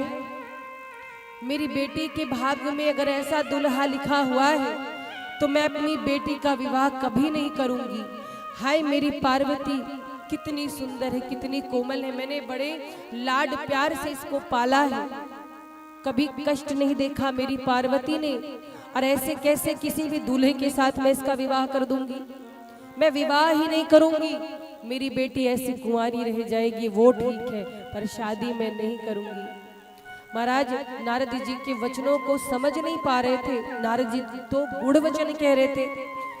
और वास्तव में बेटी के विवाह को लेकर के माता पिता को बड़ी टेंशन रहती है कि बेटी का विवाह किस घर में करें। अच्छा ये ध्यान देने वाली बात है, बेटी का विवाह कैसे घर में करना चाहिए। देखिए सबसे पहले तो ये ध्यान दीजिए, बेटी का विवाह अपने वर्ग में, अपनी बराबरी के घर में करना चाहिए। यदि आप बहुत गरीब हैं और बहुत बड़े घर में बेटी दे दी तो बेटी को हमेशा ताना ही सुनने को मिलेगा। बहुत ज्यादा पैसे वाले घर में आपने शादी कर दी कि मेरी बेटी खुश रहेगी, लोग अच्छे हैं तो ठीक, और महाराज कहीं अभिमानी निकल गए तो 24 घंटे ताने ही मारते रहेंगे। कभी अपने मायके में देखा है ऐसा? कभी अपने मायके में देखा है? तो ऐसा भी रिश्ता सफल नहीं होता। और आप बहुत अमीर हैं, बहुत धनवान हैं और किसी गरीब घर में विवाह कर दिया तो आपकी बेटी नहीं रह पाएगी, क्योंकि शुरू से उसने सुख सुविधाएं देखी। तो आपके बेटे के बारे में आप जानते हो उसका स्वभाव कैसा है ना, उसका व्यवहार कैसा, उसका आचरण कैसा है, संस्कार कैसा है। तो बेटी के अनुकूल ही वर खोजना चाहिए। बेटी बहुत पढ़ी लिखी हो और किसी अनपढ़ से शादी कर दी तो भी बेटी को हमेशा दुख रहेगा कि किस अनपढ़ से मेरी शादी हो गई, मैं तो इतनी पढ़ी लिखी। और कहीं बहुत पढ़ा लिखा दूल्हा है, डॉक्टर इंजीनियर खोज दिया और आपकी बेटी नहीं पढ़ी लिखी है तो भी गड़बड़ हो जाएगी, उसको 4 बात उठते बैठते सुनने को मिलेगा। तो महाराज बेटी का विवाह सदैव बराबरी के घर में करना चाहिए। जिस माहौल में बेटी जी है ये ध्यान देना चाहिए कि घर भी उसी हिसाब से आप खोजो। और घर से पहले वर को देखो, घर बहुत अच्छा हो वर ही गड़बड़ हो तो फायदा क्या है। बेटी को जीवन भर वर के साथ रहना है तो वर बढ़िया होना चाहिए। बहुत ज्यादा कमाने वाला भले ना हो लेकिन संस्कारी हो, नशा ना करता हो, कोई गड़बड़ी ना हो, अपने से बड़ों की सेवा करता हो, सम्मान करता हो, ऐसा दुल्हा खोजो बेटी के लिए। तो आज मैना मैया बहुत दुखी हो गई और क्या कहती है, कहती है कि नारद जी कौन सी बात बता रही है। नारद जी से कहती है कि कोई उपाय है क्या, ऐसा नहीं हो सकता कि कुछ इधर उधर कर दिया जाए। बोले इधर उधर कैसे हो सकता है, अरे इसके भाग्य में ऐसा दूल्हा लिखा है और जो भाग्य में लिखा है वो बदल नहीं सकता, इसके हाथों की रेखाएं कहती हैं। हाँ एक उपाय है, क्या कहते हैं कि तदपि एक मैं कहूं उपाय, एक उपाय है जिससे आपकी बेटी के सारे कष्ट दूर हो जाएंगे। क्या, बोले इसका विवाह भगवान भोलेनाथ से करा दो। अच्छा, बोले हाँ भगवान भोलेनाथ से विवाह करा दो। भगवान भोलेनाथ के अंदर ये सारे गुण हैं। देखो भगवान भोलेनाथ के दुर्गुण नहीं कहे जाएंगे, ये सारी बातें विशेषता कही जाएंगी। क्योंकि भगवान कौन है, भोलेनाथ सर्व समर्थ है और जो सर्व समर्थ है उसके अंदर कोई अवगुण नहीं होता है, उसके तो केवल विशेषता होती है। तो क्या कहा कि इनके लिए सबसे बढ़िया भोले बाबा रहेंगे, उनसे विवाह करवा दीजिए। भोले बाबा के अंदर ये सारी विशेषताएं हैं और भगवान के अंदर जो दुर्गुण भी होंगे तो वो दुर्गुण नहीं कहलाएंगे, वो गुण कहलाएंगे, सद्गुण कहलाएंगे। ये सारे लक्षण भोले बाबा में हैं।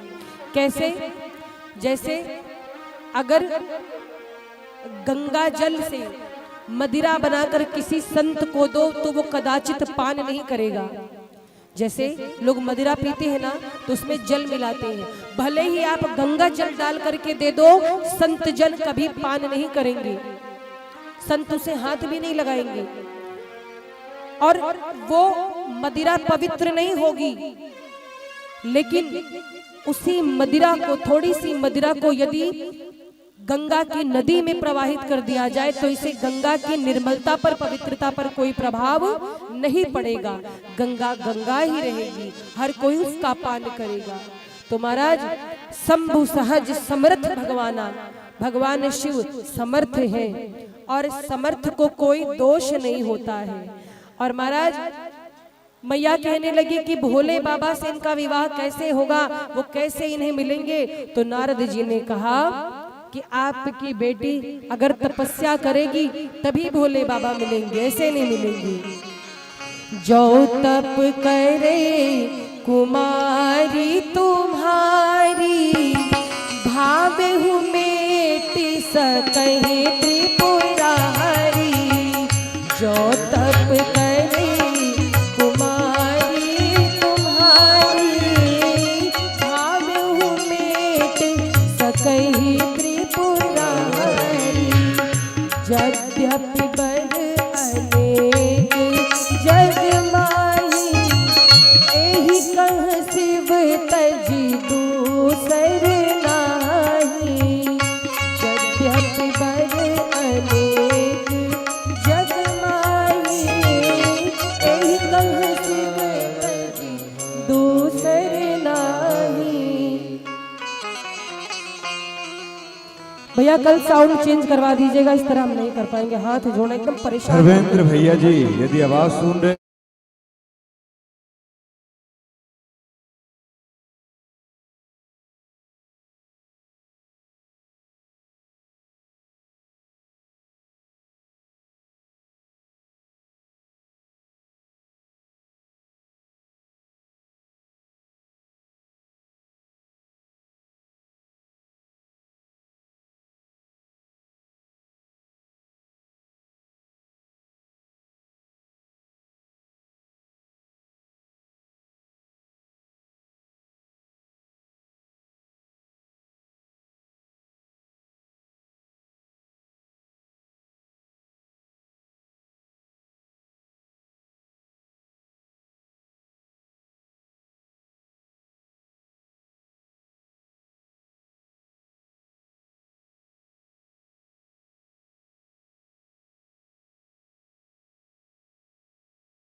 से विवाह कर देंगे तो आनंद रहेगा। भोलेनाथ में वो सारे लक्षण हैं जो इनके भाग्य में लिखे हुए हैं, इनके होने वाले पति के भाग्य में। और आपकी बेटी को शिवजी तभी मिलेंगे जब वो कठोर तपस्या करेगी। और महाराज ये बात सुन करके मैना मैया बहुत दुखी हो गई। मैना मैया क्या कहती है? मैना मैया कहती है कि कुछ भी हो जाए मैं अपनी बेटी का विवाह नहीं होने दूंगी और तब तक उसको घर बिठा करके रखूंगी जब तक उसके अनुकूल वर ना मिल जाए।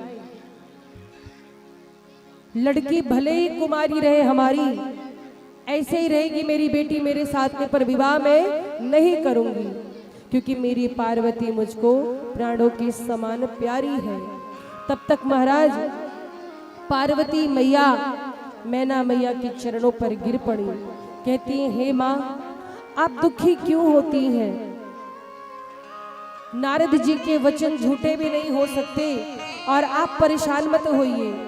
नारद जी ने जो कहा है वो मैं करूंगी। ये तो भाग्य की बात है, यदि मेरे भाग्य में ऐसा लिखा है तो उसे कोई बदल नहीं सकता। माँ मैं तपस्या करूंगी। माँ मैना पकड़ करके रोने लगी। अरे मेरी कुमारी, मेरी बेटी इतनी सुंदर, इतनी कोमल, तू कैसे इतनी कठोर तपस्या करेगी? आज तक मैंने तुझे कहीं घर से बाहर नहीं जाने दिया है और तू जा करके तपस्या करेगी। माँ भवानी हाथ जोड़ करके कहती हैं, आप आदेश दो। मैया और पिता से माँ पार्वती आदेश मांगती हैं।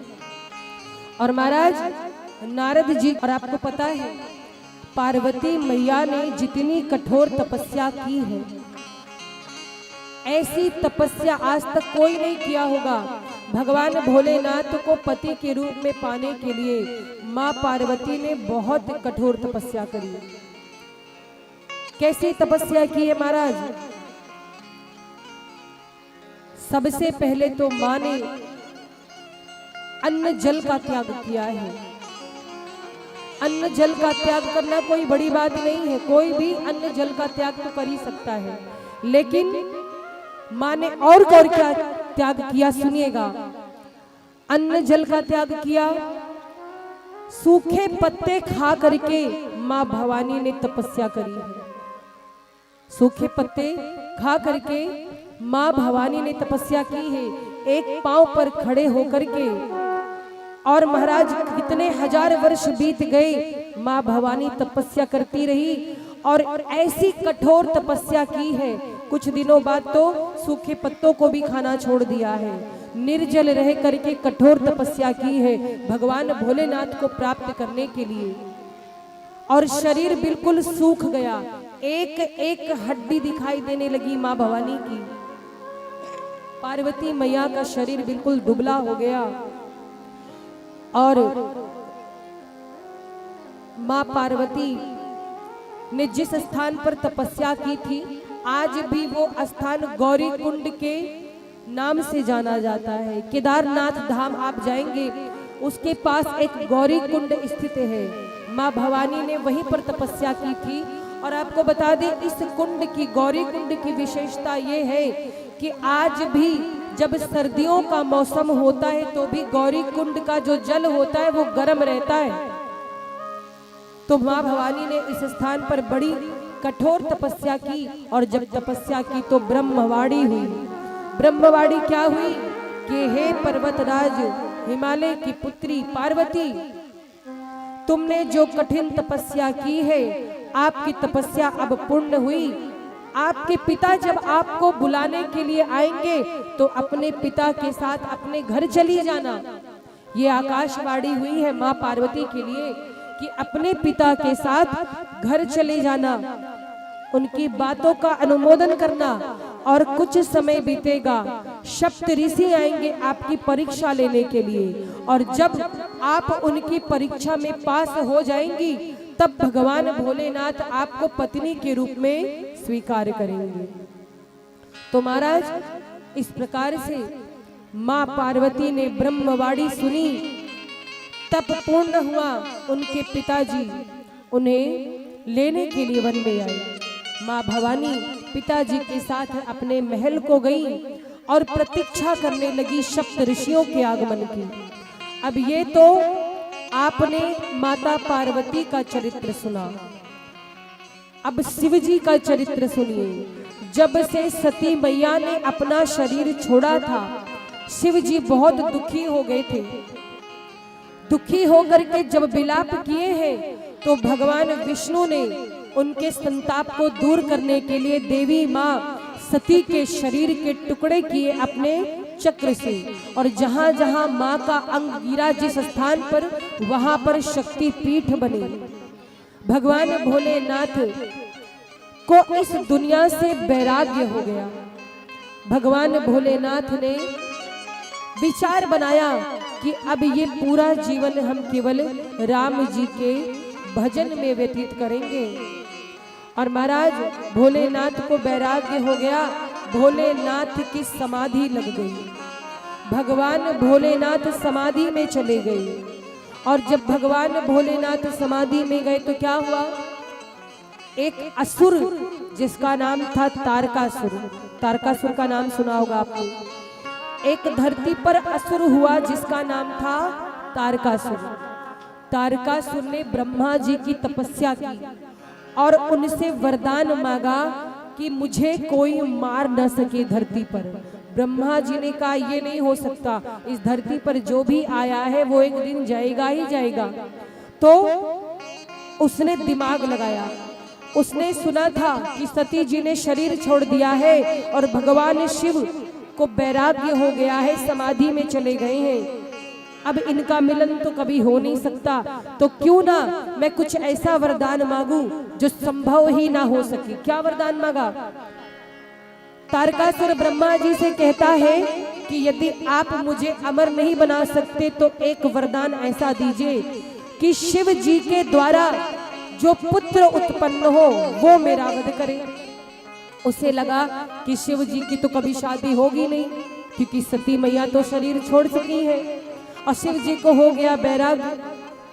अब न विवाह होगा, न बाल बच्चे होंगे, और न हम मरेंगे। दिमाग तो बहुत बढ़िया लगाया उसने। लेकिन महाराज इस संसार में अगर कोई चालाकी करता है, चालाकी किससे करेगा? भगवान से। भगवान से चालाकी नहीं चलती है। अमर तो कोई भी नहीं रहा है। तारकासुर को जब ब्रह्मा जी ने कहा तथास्तु, तो वो निर्भय हो गया, धरती पर अत्याचार करने लगा। उसको लगा कि अब मैं अमर हूं, अब मेरा कोई कुछ नहीं बिगाड़ सकता। लेकिन भला ऐसा हो सकता है क्या? ऐसे आपने कथा सुनी होगी कि एक राक्षस हुआ था हिरण्यकश्यप, उसने भी ब्रह्मा जी की तपस्या की थी और इतने वरदान मांगे, इतने वरदान मांगे, कोई उसे मार ना सके। इसलिए उसने क्या वरदान मांगा था? न दिन में मरूं, न रात में मरूं, न घर के अंदर मरूं, न घर के बाहर मरूं, है ना?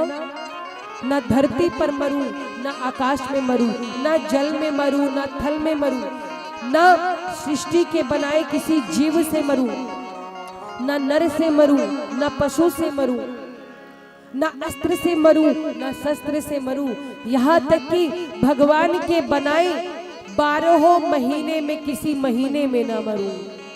लेकिन महाराज परिणाम क्या हुआ? इतना वरदान ले लिया, उसे लगा अब तो कोई पैदा नहीं जो मुझे मार दे। लेकिन क्या हुआ? भगवान ने नरसिंह रूप धारण किया। भगवान ने नरसिंह रूप धारण किया और भगवान ने उसके वरदान के विपरीत ही उसे मारा। नरसिंह भगवान ने हिरण्यकश्यप का जब वध किया तो न दिन का समय था, न रात का समय था, न जल में मारा था, न थल में, न तो किसी अस्त्र से मारा, न शस्त्र से, अपने नखों से मारा। भगवान नरसिंह कौन है? ना तो नर है ना तो पशु, दोनों है। और यहाँ तक कि 12 महीने में किसी महीने में नहीं मारा है। हिरण्यकश्यप के लिए 13वां महीना स्पेशल भगवान ने बनाया, जिसे अधिक मास कहते हैं, मलमास कहते हैं। बोलिए राघवेंद्र सरकार की। तो महाराज इस संसार में अगर आपको लगे कि एक आप ही चालाक है, भगवान से हम चालाकी कर लेंगे, तो चालाकी किसी की नहीं चलती है। बहुत से लोग हैं गलतियां करते, अपराध करते हैं, तो उस समय ये ध्यान नहीं रहता है कि भगवान हमें देख रहे हैं, है ना। अगर इस बात का ध्यान रहे अच्छा कि हम जो कर रहे हैं वो भगवान देख रहे, तो क्या गलती होगी? कोई नहीं करेगा। आप किसी मॉल में जाते हैं, किसी दुकान में जाते हैं, तो वहां पर लिखा रहता है सावधान, आप कैमरे की नजर में हैं। तो आप बड़े चैतन्य रहते हैं कि हमसे कोई गलती ना हो, है ना, क्योंकि कैमरा लगा है। अगर यही आपके दिमाग में बात आ जाए कि भगवान के नेत्र रूपी कैमरा पूरे सृष्टि में लगा है, हम कहीं कुछ करेंगे तो भगवान देखेंगे, तो यकीन मान लो आपसे कभी गलती ही नहीं होगी। आप गलतियों से बचेंगे, बचने का प्रयास करेंगे। तो महाराज, इसीलिए कहा जाता है कि संसार में कोई भी अमर नहीं है, जो आया है वो जाएगा। और इस मृत्यु लोक में अमर कोई नहीं है। अगर अमर बनना है तो केवल भगवान का भजन करो। क्या भगवान का भजन करने से मरोगे? नहीं, बिल्कुल मरोगे। आपका शरीर तो मर जाएगा पर आपकी आत्मा सदैव जीवित रहेगी। आप अच्छे कर्म करोगे, आप तो लोगों के बीच से चले जाओगे, लेकिन जब आपका नाम लिया जाएगा तो लोग कहेंगे बड़े भले आदमी थे, बड़े अच्छे इंसान थे, है कि नहीं? और क्या जीवन में चाहिए? हम चले जाएं और उसके बाद भी लोग हमें अच्छे के लिए याद करें, यही तो जीवन की सार्थकता है। और पता चले इतना परेशान कर दे लोगों को, जाने के बाद भी गाली पड़े कि अच्छा हुआ मर गया, धरती पर बोझ था। ऐसा होना चाहिए? नहीं होना चाहिए। तो इसीलिए कहा गया है, मुक्ति का कोई तू जतन कर ले, मुक्ति का कोई तू जतन कर ले, मुक्ति का कोई तू जतन कर ले, और रोज थोड़ा थोड़ा हरि का भजन कर ले, रोज थोड़ा थोड़ा हरि का भजन कर ले, रोज थोड़ा थोड़ा हरि का भजन कर ले, रोज थोड़ा थोड़ा हरि का भजन कर ले, मुक्ति का कोई तू जतन कर ले, मुक्ति का कोई तू जतन कर ले, मुक्ति का कोई तू जतन कर ले, मुक्ति का कोई तू जतन कर ले, रोज थोड़ा थोड़ा हरि का भजन कर ले, रोज थोड़ा थोड़ा हरि का भजन कर ले, रोज थोड़ा थोड़ा हरि का भजन कर ले, रोज थोड़ा थोड़ा हरि का भजन कर ले। नारियों की सेवा करते हो, दोनों हाथों को उठा करके सीधा, बिल्कुल बिल्कुल सीधा, हरि बोल।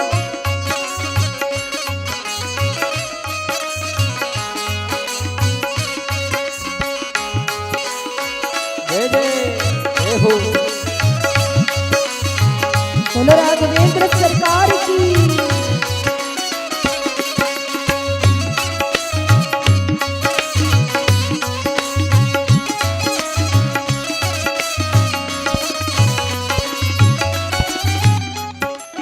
और भक्ति करेगा तो बड़ा ही सुख पाएगा, भक्ति करेगा तो बड़ा ही सुख पाएगा, भक्ति से आत्मा का मैल छूट जाएगा, भक्ति से आत्मा का मैल छूट जाएगा, आत्मा के साथ साथ मन कर ले, आत्मा के साथ साथ मन कर ले, आत्मा के साथ साथ मन कर ले, आत्मा के साथ साथ मन कर ले, रोज थोड़ा थोड़ा हरि का भजन कर ले, रोज थोड़ा थोड़ा हरि का भजन कर ले,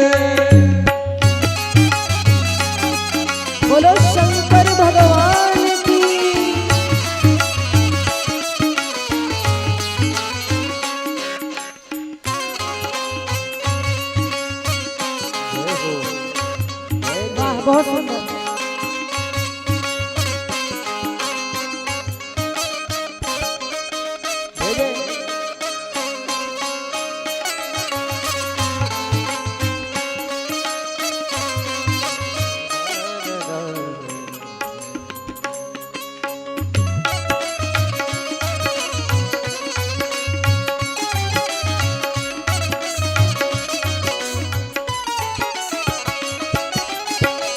और ध्यान देना, बड़े प्यारे भक्त हैं ये भाई, तालियां बहुत अच्छी बजाते हो आप लोग। एक बार अपने लिए जोरदार तालियां बजा दो। सच बोलो तो अगर हम कथा बोल पा रहे तो आप लोग के चलते, आप इतना बढ़िया ताली बजा रहे हो, वरना वातावरण नहीं था, पर इतना बढ़िया ताली बजा रहे हो कि आप लोग का भाव देख करके हमारे तो भजन ही नहीं रुकते। इसीलिए कहा गया है क्या, संगत कर अच्छे लोगों की, संगत कर अच्छे लोगों की, दवा मिल जाएगी सभी रोगों की, लोगों की, जिंदगी को अपनी चमन कर ले, जिंदगी को अपनी चमन कर ले, रोज थोड़ा थोड़ा हरि का भजन कर ले, और रोज थोड़ा थोड़ा हरि का भजन कर ले, रोज थोड़ा थोड़ा हरि का भजन कर ले, रोज थोड़ा थोड़ा हरि का भजन कर ले, रोज थोड़ा थोड़ा हरि का भजन कर ले, रोज थोड़ा थोड़ा हरि का भजन कर ले। बोली राघवेंद्र सरकार की जय हो। तारकासुर लगा अत्याचार करने, उसे लगा कि अब मुझे कोई मार नहीं सकता है महाराज। और क्या हुआ, तारकासुर ने जब अत्याचार शुरू किया, देवता परेशान हुए, पृथ्वी मैया दुखी हुई, सारे संत ऋषि परेशान हुए, सब गए भगवान की शरण में, देवताओं की शरण में गए और कहने लगे कि ऐसा कुछ कीजिए कि अब शिव जी विवाह कर ले। अब देखो महाराज, ये संसार भी बड़े स्वार्थी है, संसार के लोग भी बड़े स्वार्थी हैं। विवाह भोले बाबा का, अचिंता दुनिया को है। काहे? भोले बाबा शादी करेंगे, उसके बाद उनके पुत्र होंगे और उस पुत्र से ही तारकासुर मरेगा। और दुनिया वालों को इसी बात का स्वार्थ था, तभी तो पहुंचे भोले बाबा के विवाह की बात करने। पर भोले बाबा विवाह करे कैसे, वो तो समाधि में है। और सुनो, भोले बाबा जब समाधि में होते हैं ना, उन्हें कोई डिस्टर्ब नहीं करता। जब वो भगवान के भजन में मगन रहते हैं तो किसी देवता की हिम्मत नहीं पड़ती है कि भोले बाबा की समाधि को भंग कर दे, जगा दे। क्यों? क्योंकि ऐसे तो भोले बाबा बड़े सीधे हैं, भाले हैं, पर भजन में अगर विघ्न आता है तो भोले बाबा के क्रोध की सीमा नहीं होती है। और इसीलिए कोई भी देवता भोले बाबा को जगाने को तैयार नहीं हुआ। सारे देवता चाहते तो हैं कि भोले बाबा का विवाह हो जाए, पर विवाह हो कैसे? समाधि से जो बाहर आएंगे तब ना। और महाराज समाधि से बाहर कैसे आए? बहुत परेशान हुए सबने क्या किया, देवताओं ने कामदेव को बुलाया। कामदेव से कहा, कामदेव जी क्या? बोले अब आप ही हम लोग की सहायता कर सकते हो। कामदेव जी कहते करना क्या है? बोले भोले बाबा समाधि में है, इनको समाधि से जगाना है, इनको बाहर लाना है। आप इन पर पुष्प के बाणों की वर्षा करो, भोले बाबा की समाधि को खोल दो। कामदेव कहते अरे बाप रे बाप, ये काम हमसे नहीं होगा, हम तो समाधि खोल देंगे भोले बाबा की। और कहीं भोले बाबा ने तीसरा नेत्र खोल दिया, तब हमारा क्या होगा? हम क्या करेंगे? देवता कहते हैं कि क्या आप जगत के कल्याण के लिए कामदेव जी इतना नहीं कर सकते हैं? कामदेव जी कहते हैं कि अगर संसार की रक्षा की बात है जगत के कल्याण की बातें है तो मैं जरूर करूंगा, भले ही मेरे प्राण क्यों ना चले जाए।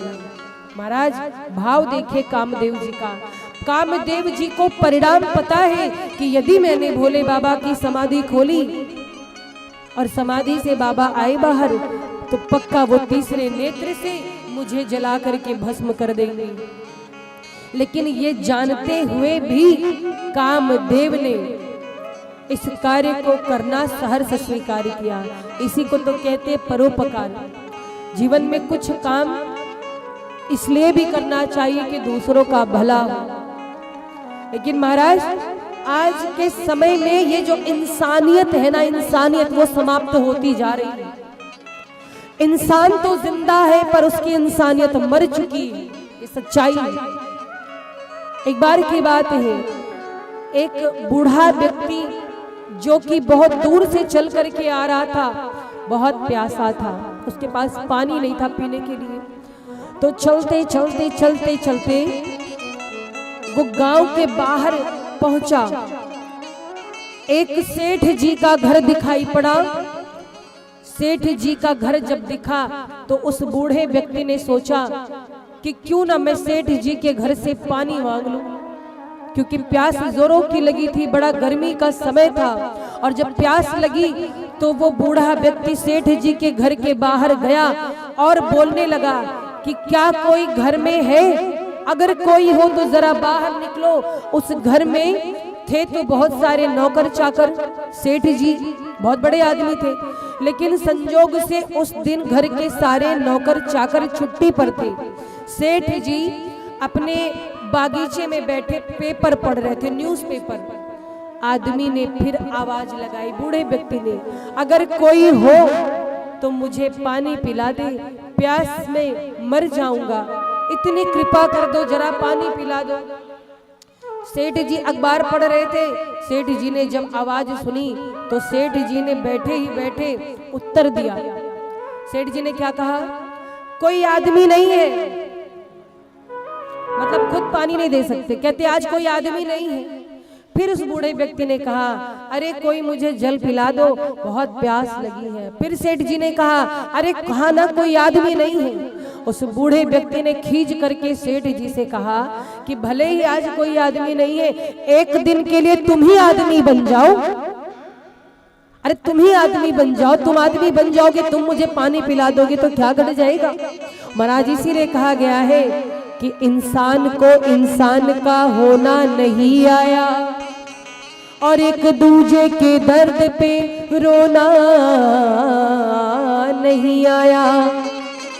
इंसान को इंसान का होना नहीं आया और एक दूसरे के दर्द पे रोना नहीं आया। और इंसान की इंसानियत से हो गई शादी, इंसान की इंसानियत से हो गई शादी, मगर अभी तक गौना नहीं आया, मगर अभी तक गौना नहीं आया। तो महाराज जीवन में अगर कुछ बनना है तो इंसान बनो। किसी की पीड़ा को देखकर महसूस करो कि अगर उस जगह हम होते तो। चलो आप दुनिया भर का दुख नहीं दूर कर सकते, ठीक है, हम मानते हैं, लेकिन जिस लायक हो, जिस योग्य हो, उसके अनुसार तो कुछ ना कुछ कर सकते हो जरूर किसी के लिए। अब पानी पिलाने में क्या पैसा लगता है, लेकिन आजकल महाराज लोग पानी पिलाने का भी पैसा ले लेते हैं। कितने दुख की बात है।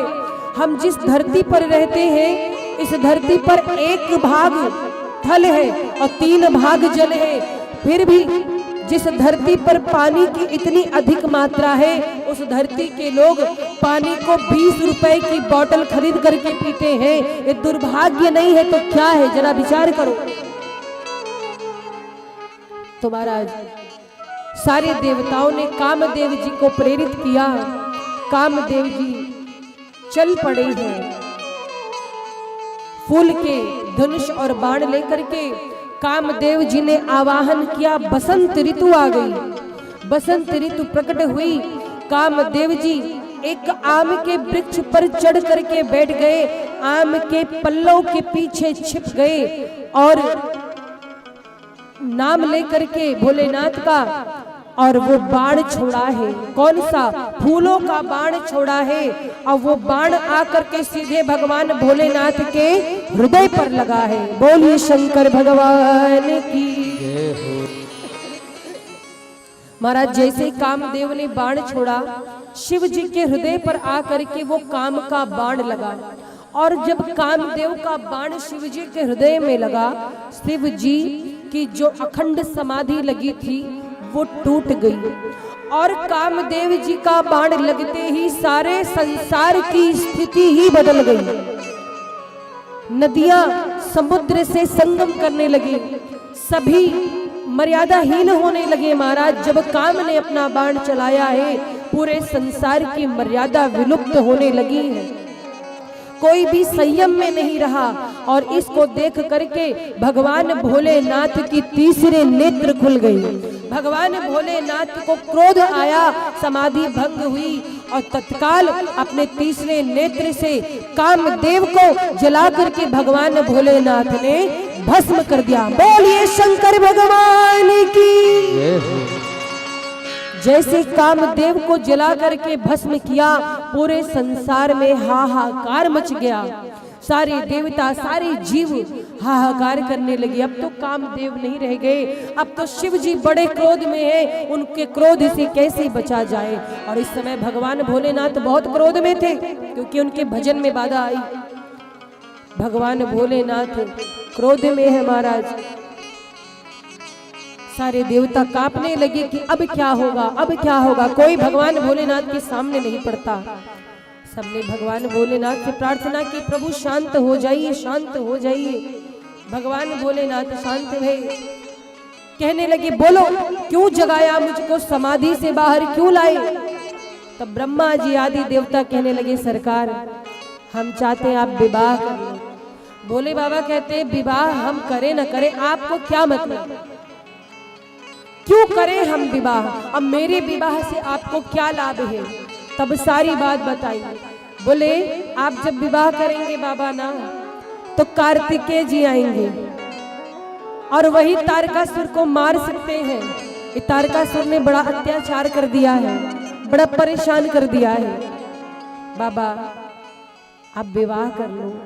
बोले बाबा ने कहा कतई नहीं, जब से सती हमारे जीवन से गई मुझे वैराग्य हो गया, अब भैया हम विवाह के चक्कर में नहीं पड़ना चाहते हैं। सारे देवता भगवान भोलेनाथ से प्रार्थना कर रहे हैं। भोलेनाथ ने कहा बिल्कुल नहीं, हम विवाह नहीं करेंगे। देवता कहते हैं तब तो हो गया कल्याण, बाबा विवाह नहीं करेंगे तब तो बहुत बड़ी गड़बड़ हो जाएगी। इधर कामदेव की पत्नी रति आकर के भोले बाबा के चरणों को पकड़ के रोने लगी। बाबा ये आपने क्या किया, मेरे पति को भस्म कर दिया। भगवान भोलेनाथ कहते हैं कि आपके पति का शरीर तो समाप्त हो गया है, वायु रूप में संपूर्ण संसार में विद्यमान रहेंगे, और जब भगवान कृष्ण द्वापर में आएंगे तब आपके पति उनके बेटे प्रद्युम्न बन करके आएंगे, तब आपका उनका मिलन होगा, तब तक देवी प्रतीक्षा करो।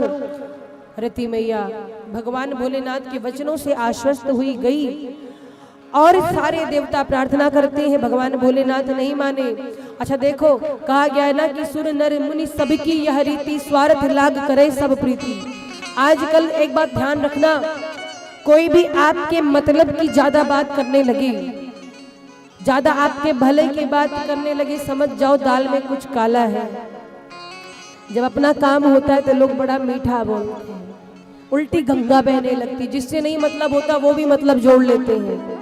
तो कोई कभी बिना मतलब ज्यादा प्रशंसा करने लगे, बहुत ज्यादा आपकी देख रेख करने लगे, केयर करने लगे, ज्यादा आपके बारे में सोचने लगे, तो समझ जाना इसे कुछ हमसे चाहिए जरूर महाराज। आज देवता भी अपने स्वार्थ बस गए हैं। और देखिए देवता तो बड़े स्वार्थी हैं।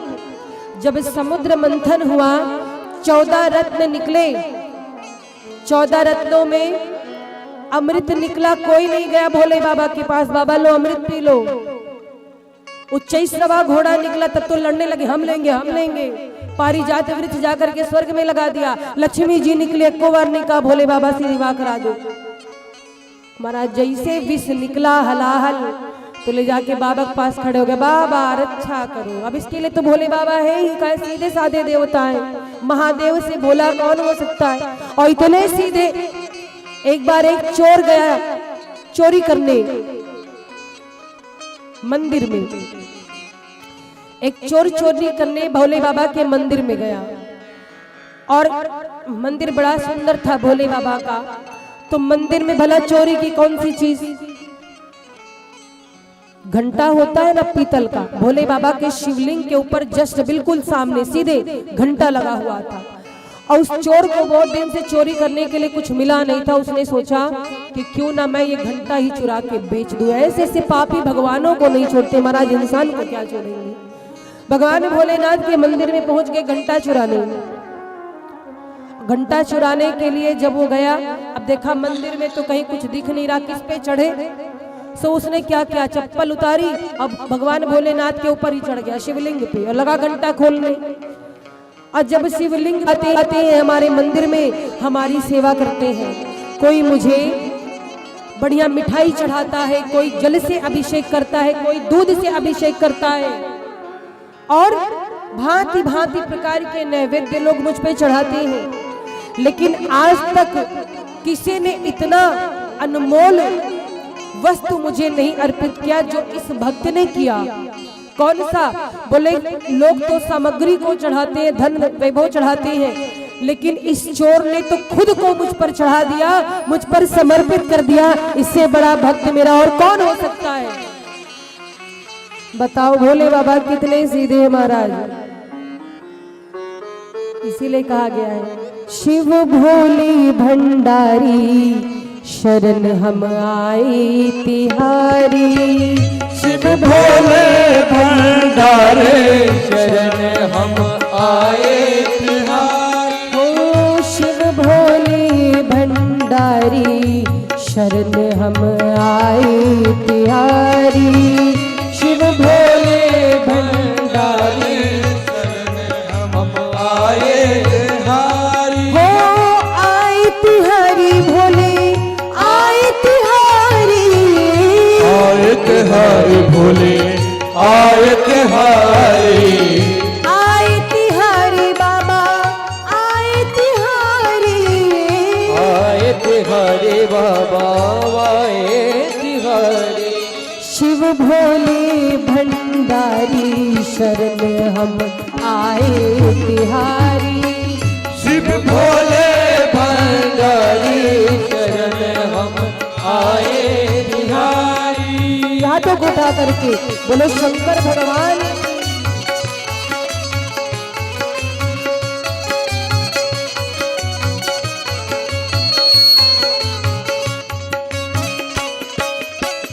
हरि बोल।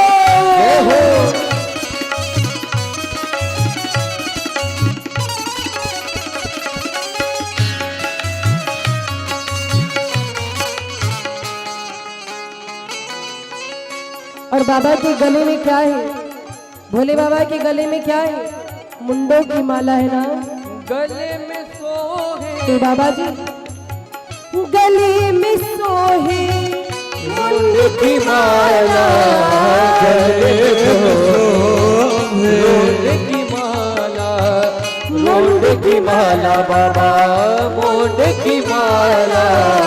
मुंड की माला बाबा मुंड की माला। सिर पे गंगाधारी शरण हम आए तिहारी। सिर पे गंगाधारी शरण हम आए तिहारी। ओ शिव भोले भंडारी शरण हम आए तिहारी।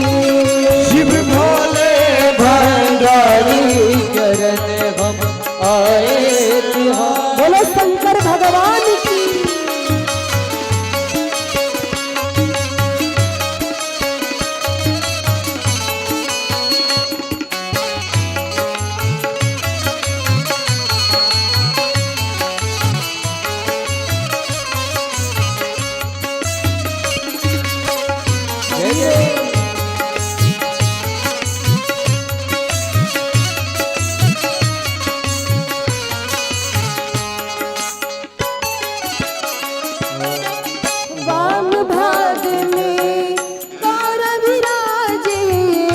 वाम भागे गौरा विराजे गौरा विराजे बाबा गौरा विराजे गौरा विराजे बाबा गौरा विराजे वाम भाग में गौरा विराजे वाम भागे गौरा विराजे शंकर डमरू भाई शरण हम आए तिहारी शंकर डमरू धारी शरण हम आए बिहारी ओ शिव भोले भंडारी शरण हम आए तिहारी शिव भोले भंडारी शरण हम आए बिहारी जय हो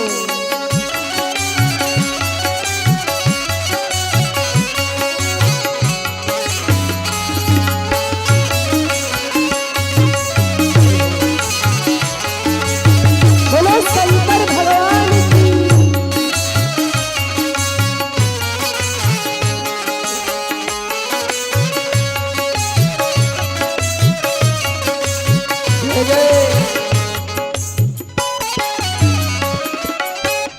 अर्ध चंद्रमा मस्तक सोहे अर्ध चंद्रमा मस्तक सोहे सोहे बाबा मस्तक सोहे मस्तक सोहे बाबा मस्तक सोहे कर त्रिशूल संभारी शरण हम आए तिहारी कर त्रिशूल संभारी शरण हम आए बिहारी हे शिव भोले भंडारी शरण हम आए बिहारी हाँ शिव भोले भंडारी शरण हम आए बिहारी शिव भोले भंडारी शरण हम आए बिहारी आए बिहारी आए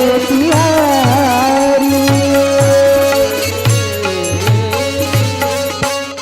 शिव भोले भंडारी शरण हम आए तिहारी बोली शंकर भगवान की। महाराज शिव जी की शरण में आके सारे देवता प्रार्थना करते हैं। सारे देवताओं ने प्रार्थना की, शिव जी ने बात नहीं मानी। तब बात गई राम जी के पास। राम जी जब पहुंचे बोले बाबा शादी कर लो। नहीं प्रभु हमको चक्कर में मत डालो, हम विवाह नहीं करना चाहते। राम जी कहते हैं मेरी बात नहीं मानेंगे। बोले बाबा कहते हैं अरे प्रभु आपकी आज्ञा को मैं ना मानूं ऐसी इस दास में कैसे हिम्मत हो सकती है। तो बोले बाबा आज्ञा नहीं, मैं प्रार्थना कर रहा हूँ, जगत के कल्याण की बात है। जब संसार में संकट आया है, जब जब भक्तों पर विपत्ति आई है, तब तब भोले बाबा आपने बड़ी कृपा करी है। एक बार और मेरी बात मान लीजिए। अब महाराज जब राम जी ने कह दिया तो राम जी की बात मेरे भोलेनाथ कैसे टाल सकते हैं। बोले प्रभु जैसी आपकी इच्छा।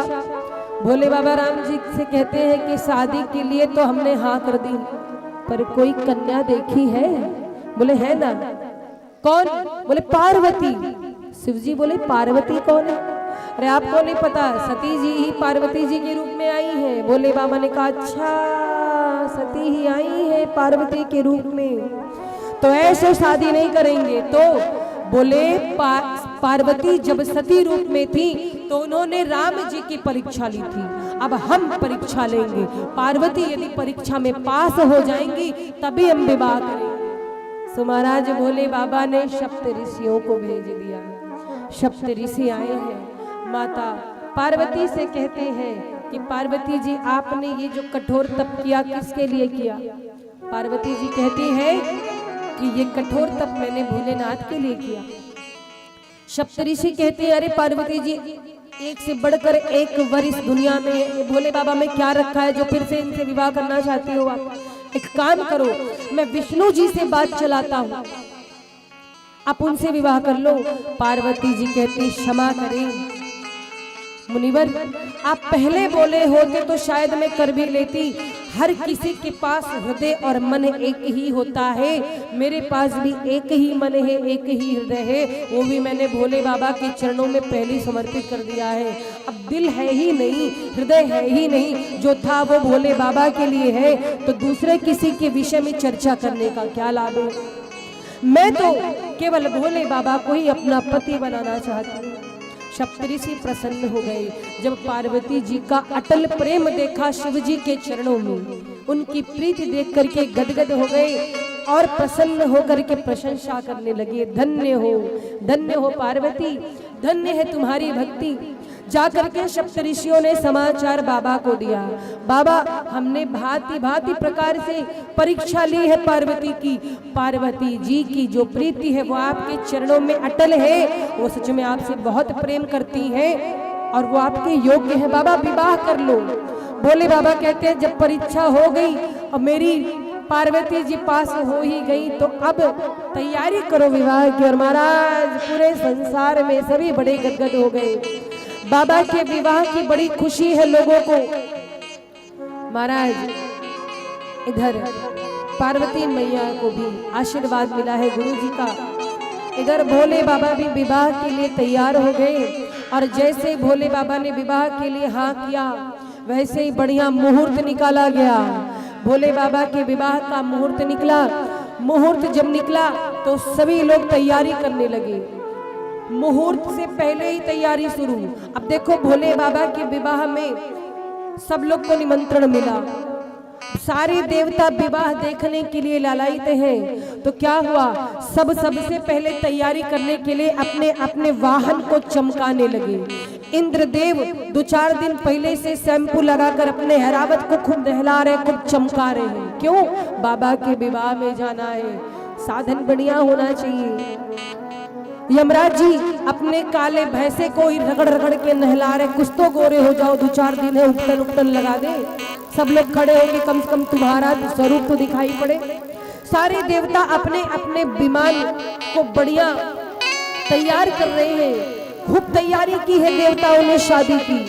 अच्छा एक बात तो है, दुल्हा दुल्हन से ज्यादा रिश्तेदार तैयारी करते हैं। ये मेहंदी में पहनेंगे, ये हल्दी में पहनेंगे, इसके साथ ये ज्वेलरी अच्छी लगेगी, इसके साथ ये अच्छी लगेगी, ये उस समय कुर्ता पहनेंगे, तैयारी होती है। और फिर मेरे भोले बाबा का विवाह, तैयारी काहे को नहीं होगी। महाराज बहुत बढ़िया तैयारी हुई, वो समय आ गया, मुहूर्त का समय आ गया। अब बाबा के विवाह के लिए सब तो तैयार है पर बाबा ही नहीं तैयार है। मतलब शादी की तिथि आ गई, विवाह की। नंदी भृंगी आदि गणों ने कहा बाबा क्या, बोले बाबा आज आपका विवाह है। बोले बाबा आज आपका विवाह है।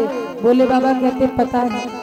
और तो बाबा विवाह में ऐसे ही जाओगे, आपकी बारात जाने वाली, कुछ देर में सारे देवता आ जाएंगे, तैयार हो। बाबा कहते हैं कि कैसे तैयार हो, हमें तो तैयार होना ही नहीं आता। बोले बाबा हम आपका श्रृंगार कर दें, हम श्रृंगार कर दें। अब महाराज भोले बाबा कहते हैं श्रृंगार कर दो, हमारा कोई बात नहीं। शिवगढ़ कहते हैं, नंदी भृंगी आदि कहते बाबा तैयार तो आपको कर दे, लेकिन ये बताइए घर में कुछ है? घर में कुछ है ही नहीं। बोले बाबा कहे घर में तब होगा जब घर होगा, घर में कोई चीज तब होगी जब घर तो होगा, हमारे तो घर ही नहीं है तो उसमें सामान क्या होगा। महाराज सारे गढ़ कहते बाबा आपकी तैयारी कैसे करें, श्रृंगार करना है। भोले बाबा कहते काहे को परेशान होते हो, एक काम करो आसपास जो सामान दिखाई पड़े उसे बढ़िया सजा दो। अब भोले बाबा के गढ़ क्या करते हैं, भोले बाबा को तैयार कर रहे हैं। और कैसे तैयार कर रहे हैं, आप लोग की तरह ये नहीं कि शेरवानी 4 महीने पहले से सिलवा ली, नागरा जूती ले ली बढ़िया, 5-7 अंगूठियां ले ली, नहीं। भोले बाबा के विवाह की तैयारी आसपास की चीजों से हो रही है। कैसे, बोले बाबा दुल्हा है, और दुल्हा मौरा पहनता है ना, मौरा है ही नहीं, मौरा कौन लाए? तो क्या किया गया, शिवगढ़ों ने भगवान भोलेनाथ की जटाओं को सबसे पहले समेटा, सबसे पहले जटाओं को समेटा, और जटाओं को समेट करके एक सांप से, पतले वाले सांप से बांध दिया। और जब सांप से बांध दिया, वो जटाएं इतनी ऊपर हो गई, लगे मोरा खड़ा है, बिल्कुल बढ़िया जटाओं से मोर बन गया। और महाराज 2-4 ऐसे अलके लटका दी, ऐसा लगे मानो दूल्हे का बढ़िया सेहरा हो, इतना सुंदर लगने लगा। 2-4 पतले पतले सांप ले आए, सांप को लाया और बाजू में बांध दिया, बाजू बंद बना दिया। बोले बाबा का मोरा भी तैयार है, बाजू बंद भी तैयार है। और बोले बाबा ऐसा है, पाउडर नहीं लगाया, आपको पाउडर की कमी है, बाबा आप गोरे नहीं लग रहे हो। वैसे तो भोले बाबा बहुत गोरे हैं, कपूर के समान। पर हुआ क्या, भगवान शिव के जो गढ़ है उन्होंने क्या किया, शमशान की राख लेकर के चले आए और लगे थपथपाने, बाबा पाउडर लगा दे रहे, पाउडर लगा दे रहे। और महाराज बढ़िया पाउडर लगाया गया भोले बाबा को। अब जरा विचार करो कि भोले बाबा शमशान की राख से तैयार हो रहे हैं, खूब बढ़िया पाउडर पोत दिया, भोले बाबा को चकाचक तैयार कर दिया। अब भोले बाबा तैयार हो रहे हैं और शिव जी का श्रृंगार कैसे हो रहा है सुनिए। शिव ही शंभु गल करहि सिंगारा, जटा मुकुट अहि मोर सवारा। शिव ही शंभु गल करहि सिंगारा, जटा मुकुट अहि मोर सवारा।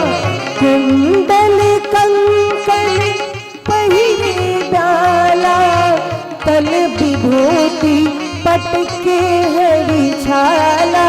शशि ललाट सुंदर सिर गंगा, नयन नील उपबीति भुजंगा। गरन कंठ उर नर सिरमाला, अशिव वेश शिव धाम कृपाला। मेरे भोले बाबा का श्रृंगार हो रहा, जरा तालियां बजाओ।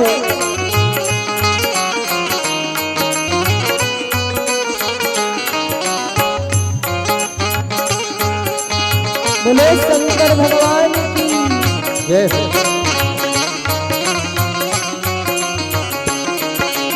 और महाराज हाथ में क्या लिया है, त्रिशूल लिया है, एक हाथ में त्रिशूल और एक हाथ में डमरू।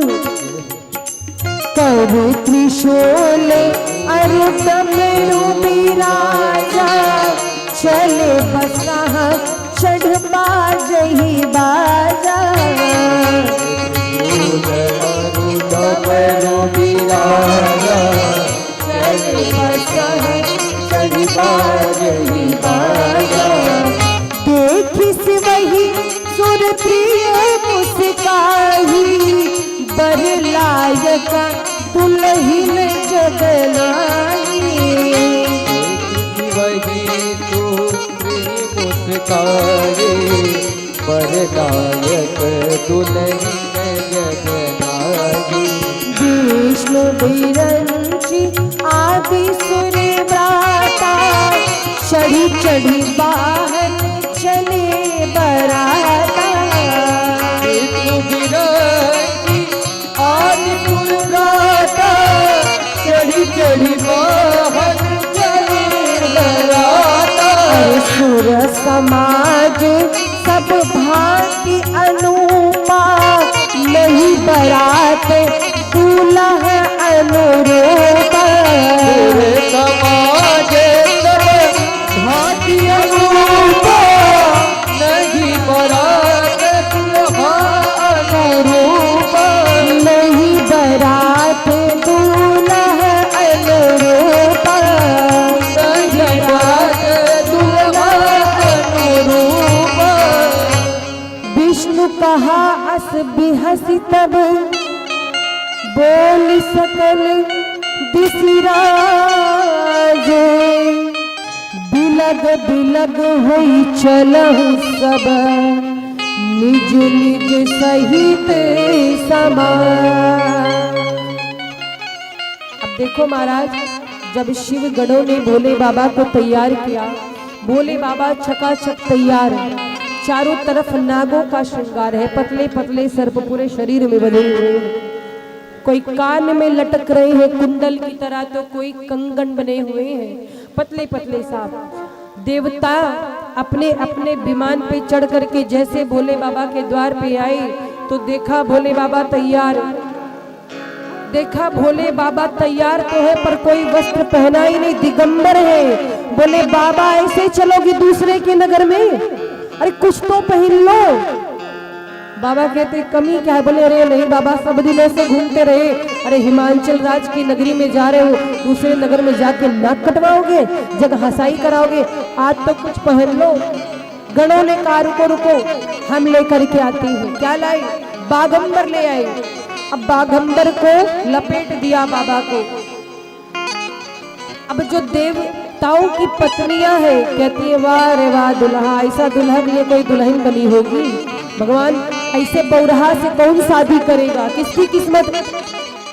महाराज सारी नारियां कह रही है, देवताओं की पत्नियां। और क्या हुआ?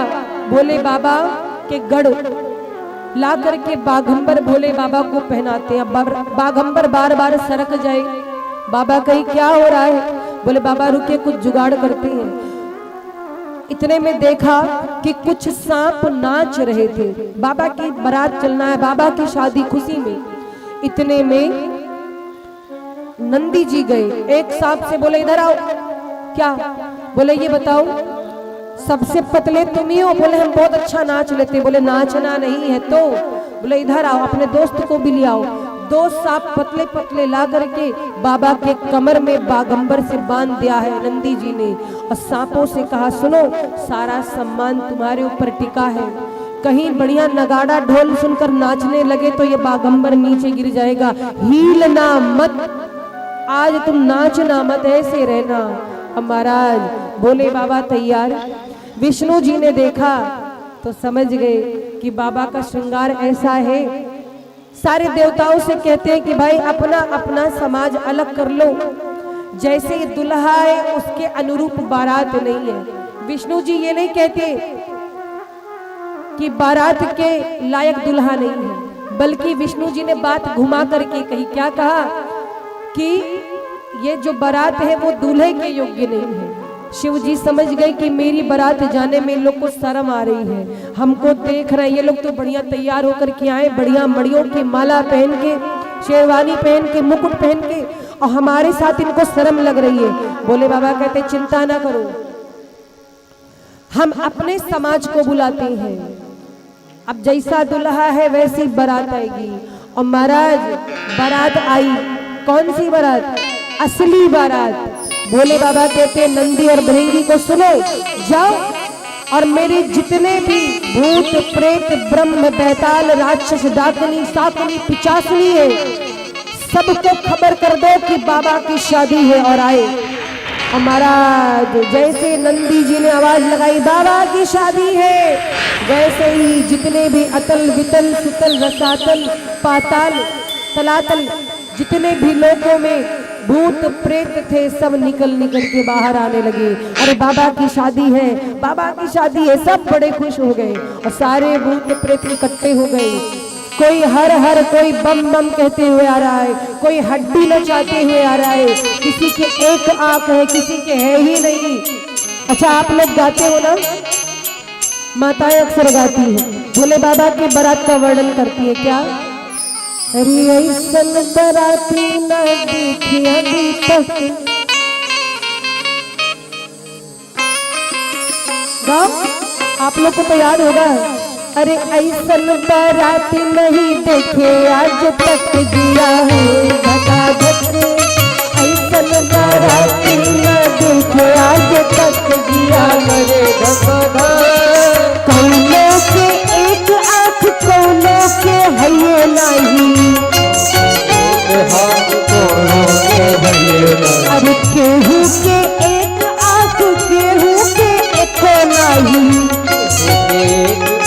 के हो के है अरे जिक्रे बा एको नहीं ताकत तक दिया हो धका धक जिक्रे बा एको ना ताकत तक दिया हो धका धक ऐसन बराती न देखे आज तक जिया हो धका धक जिया हो धका धक हो जिया हो धका धक। माताएं खूब गाती है इस भजन को, है ना।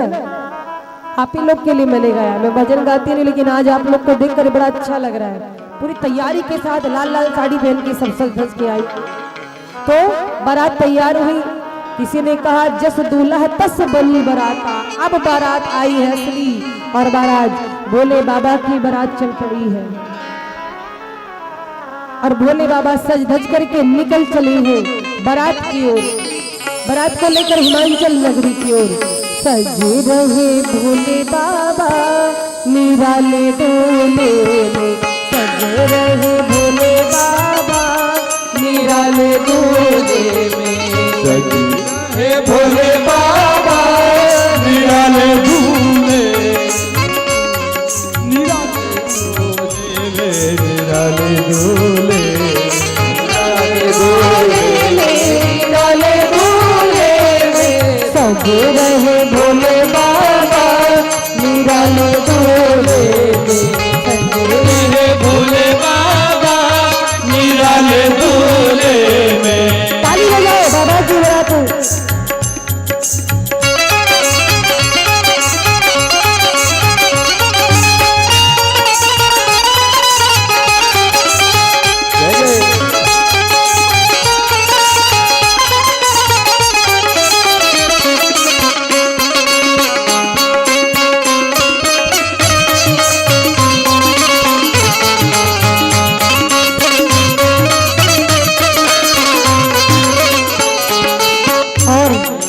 भोले बाबा की अजब है बात, देखो भोले बाबा की अजब है बात, देखो भोले बाबा की अजब बारात, देखो भोले बाबा की अजब है बात, देखो भोले बाबा की अजब बारात। चले है संग लेकर के भूतों की बारात, चले हैं संग लेकर के भूतों की बारात। तो सजे रहे भोले बाबा निराले डोले, सजे रहे भोले बाबा निराले डोले में, और सजे रहे भोले बाबा निराले डोले में, सजे रहे भोले बाबा निराले डोले। और है भेष निराला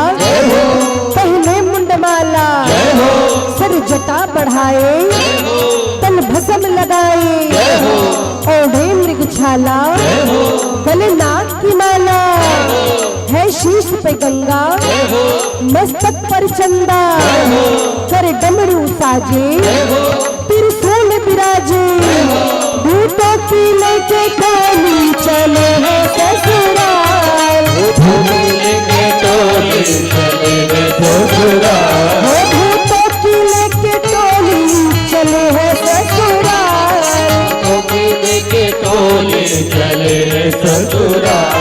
मेरे भोले बाबा शंकर है बैला पर सवार, मेरे भोले बाबा शंकर है बैला पे सवार। तो सजे रहे भोले बाबा निराले डोले, सजे रहे भोले बाबा निराले झूले सजे रहे भोले बाबा निराले झूले सजे रहे भोले बाबा निराले झूले।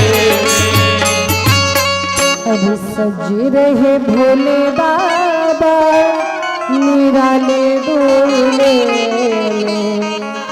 भोले बाबा सज धज करके तैयार, बारात चल पड़ी।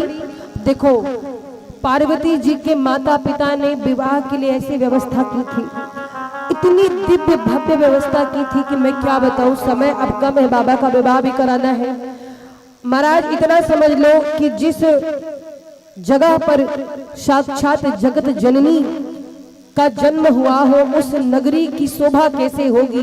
बहुत बढ़िया सजाया गया था, दिव्य मणियों से दीपक जलाए गए थे बहुत सारे, और पंडाल तो ऐसे ऐसे बने थे कि पूछो नहीं। अब जितने भी घराती हैं सबको ड्यूटी दी गई थी कि बाराती आएंगे तो पानी पिलाना। कोई कोल्ड ड्रिंक लिया हुआ था, अरे आजकल कोल्ड ड्रिंक पीते हैं, पहले तो शरबत था ना, तो समझो कोल्ड ड्रिंक लिया था। बढ़िया शरबत लेकर के पानी पिलाने वाले, माला पहनाने वाले सब खड़े थे स्वागत के लिए। अब बाबा की बारात आई, जिस जिस ओर से बारात निकल रही थी, जो देखी कहे हाँ ये भोले बाबा की बारात है, बहुरावा दूल्हा जा रहा है, और कौन लड़की शादी करेगी इससे। बाबा ने कहा नंदी हम बहुत सुंदर लग रहे हैं ना। बोले अरे बाबा नजर न लगे, आप ही आप नजर आ रहे हो। बोले बाबा का इसीलिए तो हमको आंख फाड़ फाड़ के सब देख रहे हैं आज, वही तो हम सोचे कि आज मुझे क्यों देख रहे सब। अब बारात पहुंची है हिमाचल राज्य की नगरी में, और देखो बारात ही कैसे, सबसे पहले देवताओं का समूह था, सबसे पहले देवता थे, उसके बाद में भूत प्रेत थे, और सबसे पीछे भोले बाबा, वो भी उल्टा पीठ बैठे थे नंदी जी पे। जिधर नंदी जी का मुख था उधर बाबा की पीठ थी, ऐसे बैठे थे उल्टा। अब जब पहले बारात पहुंची, देवता पहुंचे, तो घरातियों ने कहा वाह क्या बारात है, इतने सुंदर बाराती, इतने अच्छे, लगता है पार्वती का ब्याह किसी ऊंचे खानदान में हो। जब बाराती इतने प्यारे हैं तो दुल्हा कितना सुंदर होगा। आहा महाराज पानी पिलाने वाले दौड़े, सारे देवता बैठ गए स्थान पर, आसन पर, कोई पानी पिला रहा है, कोई बढ़िया नाश्ता करा रहा है। सारे देवता आपस में बात करते, जल्दी जल्दी खा लो, अभी असली बारात आई देखो नहीं मिलेगा, जल्दी जल्दी साफ करो। अब महाराज तब तक नाचते गाते ये जो भूत प्रेत थे ये भी पहुंचे, और जो भूत प्रेतों को देखा महाराज तब तो सारे बच्चे भागने लगे, अरे भागो भूत आया है, भूत आया है। सारे बच्चे भाग भाग करके घर में छिपने लगे, डर गए। किसी के 10 मुख, किसी की बड़ी जीभ, किसी के इतने सारी आंखें, कोई उल्टा चल रहा है, कोई हड्डी नचा रहा है। महाराज भूतों को देखकर डर गए, और देवता कहते अब असली बारात आई है। अब जो पानी पिलाने वाले थे वो जग छोड़ करके भागने लगे, तो भूत प्रेत कहते क्यों हमें पानी नहीं पिलाओगे। आदमी बोला जो पानी पिला रहा था, हे भगवान आज बचा लो, आज के बाद कहीं बारात में पानी पिया हुआ हम न जावे, आज इनके सबसे बचा लो, इसे बरातियों सब में बचा लो। हाथ जोड़ करके प्रार्थना करने लगे, और महाराज जा करके खबर पहुंची है मैना मैया के पास, बारात आ गई। बाराती सब भंडार में चले गए, भूत प्रेत खाने पीने के लिए, भोजन पाने। इधर माँ मैना परछन के लिए आई है, पार्वती जी अंदर प्रतीक्षा कर रही है, और मैया मैना जैसे आई तो क्या हुआ महाराज, दूल्हे की माँ परछन के लिए आती है और बड़ी खुश होती है कि मेरा दामाद कैसा होगा, हर एक दुल्हन की माँ सोचती है। लेकिन पार्वती जी की मैया मैना देवी जब परिछन के लिए आई तो देखा कि दुल्हा तो खूब करिया है, भोले बाबा करिया नहीं है तो गोरे, पर पाउडर इतना पोत दिया कि करिया दिख रहे हैं। तो क्या हुआ, जैसे देखा सोचने लगी इसी दिन के लिए पार्वती ने तपस्या करी थी, इसी दुल्हा के लिए इतनी कठोर तपस्या करी थी। वाह पार्वती, समझा रहे थे मानी नहीं। महाराज तब भी मन दबाकर परिछन के लिए आगे बढ़ी, सो भोले बाबा के गले में जो नाग देवता उनको गर्मी लगी, जैसे बुखार छोड़ी पार्वती मैया की जो माँ है मैना देवी थाली छोड़ करके कान पकड़ के हाय भैया चिल्लाते हुए घर में भागी, और जाकर कहती है कैसे बुरावा दुल्हा से मैं अपनी बेटी का विवाह नहीं कराऊंगी, आग में कूद जाऊंगी, पर्वत से कूद जाऊंगी पार्वती को लेकर, पर इस बहुरहवा से शादी नहीं कराऊंगी। करिया दामाद देखी मैं न दे रही शिवे शंकर हरी, करिया दामाद देखी मैं न दे रही शिवे शंकर हरी। बोली के नारद रहुआ कहवा फसौली शिवे शंकर हरी, बोलिए नारद रहुआ कहवा फसौली शिवे शंकर हरी। देखो भैया शादी विवाह में अगुआ ही मारा जाता है, जो अगुवाई करता है, जो बीच वाले होते हैं उनकी बड़ी गति होती है। मीठा मीठा अगर शादी सफल हो गई तो कोई मिठाई का डिब्बा न पहुंचाए, और कहूँ महाराज गड़बड़ हो गया रिश्ता, किसी की तरफ से कमी आई तो बिचपुरवा ही मारा जाता है। अगुवाई करे तो पकड़ो इसी को मारो। तो यहाँ नारद जी को कह रही मैना मैया कि नारद ने कहाँ फंसा दिया। बोलिए नारद रउआ कहवा फसौली शिव शंकर हरि। बोलिए नारद रउआ कहवा फसौली शिव शंकर हरि।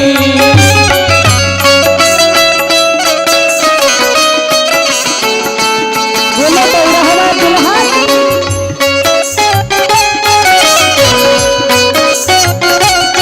जय हो।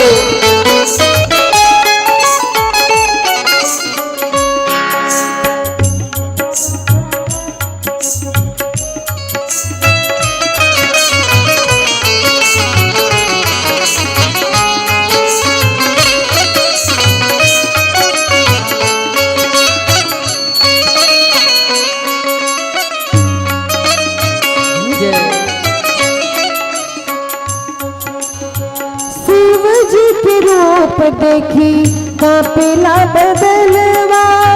शिव जी के रूप देखी कांपेला बदनवा। सात बिच्छू लटकल बाटे उनके गर्दनवा। सात बिच्छू लटकल बाटे उनके गर्दनवा। शिव जी का रूप देख करके मैया डर गई और क्या कहती है। देखी के रूप मैया करली रोदनवा शिव शंकर हरि। देखी के रूप मैया करली रोदनवा शिव शंकर हरि। बोलिए नारद रउआ कहवा फसौले शिव शंकर हरि। बोलिए नारद रउआ कहवा फसौली एहो शंकर हरि। बोलिए नारद रउआ कहवा फसौले शिव शंकर हरि। बोलिए नारद रउआ कहवा फसौली एहो शंकर हरि। शिव शंकर हरि। शिव शंकर हरि। शिव शंकर हरि। शिव शंकर हरि। बोलिए शंकर भगवान की। महाराज तब नारद जी को समाचार मिला कि मैना मैया पार्वती जी को विवाह के लिए रोक रही है। नारद जी अंदर आए, बहुत समझाया, मैना मैया क्यों रो रही हो। बोली नारद जी अच्छा आपने फंसाया मेरी बेटी को, बहुत बढ़िया शिक्षा दे दी। देखो आज कैसा दुल्हा मिला है।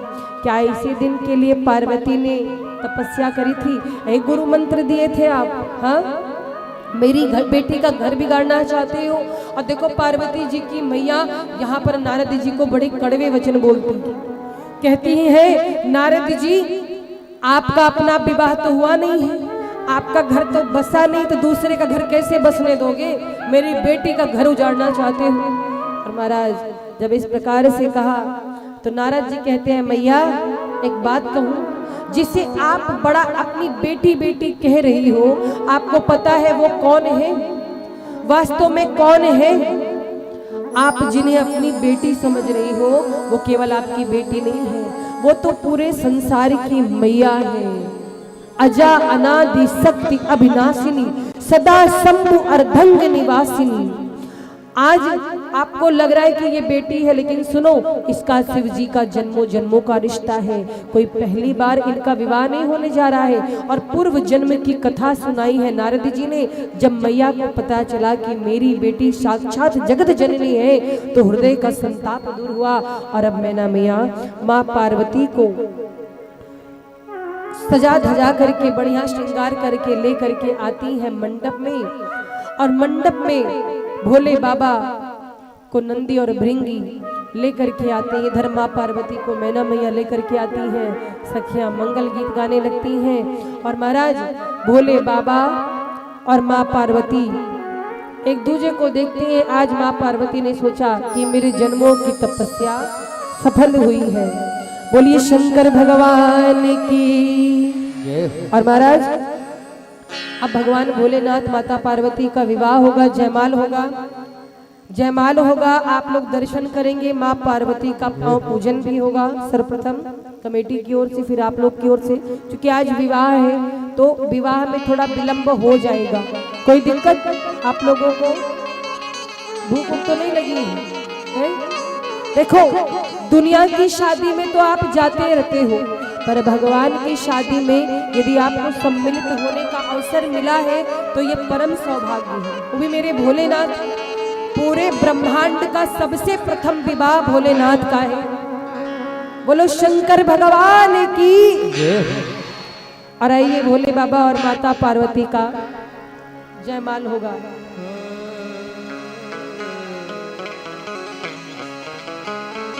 शहनाइयों की सदा कह रही है,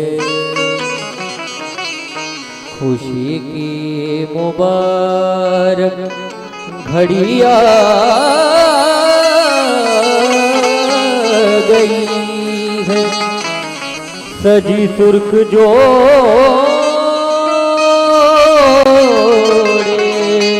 में चाँद सी दुल्हन जगते फलक से परिया गई है।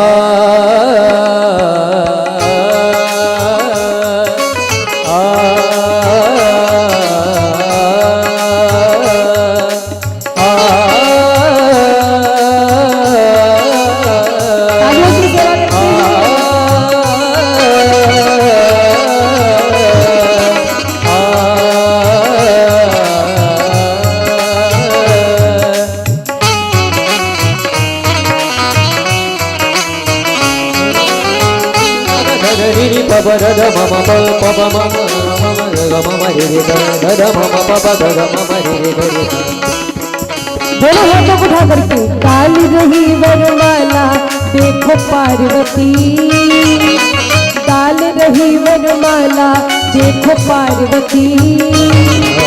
जय बोलो भोलेनाथ की। काल रही वरमाला देखो पार्वती, जय बोलो भोलेनाथ की।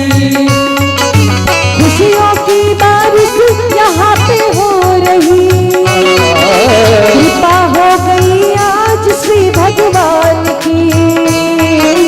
डाल रही वरमाला देखो पार्वती, जय बोलो भोलेनाथ की। डाल रही वरमाला देखो पार्वती, पार्वती। जय बोलो भोलेनाथ की।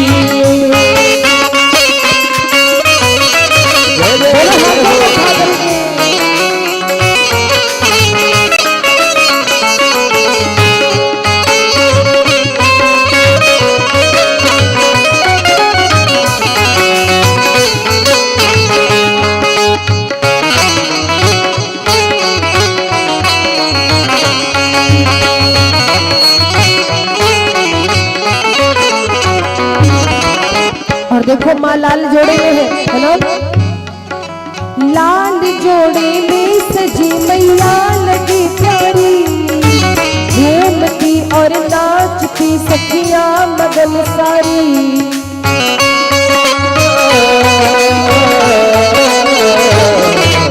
लाल जोड़े में सजी मैया लगी प्यारी, घूमती और नाचती सखियां मगन सारी। देख कर श्रृंगार शिवता खूब मुस्काए, है अजब दूल्हा कभी के मन को है भाए। कृपा हो गई आज दीनानाथ की, कृपा हो गई आज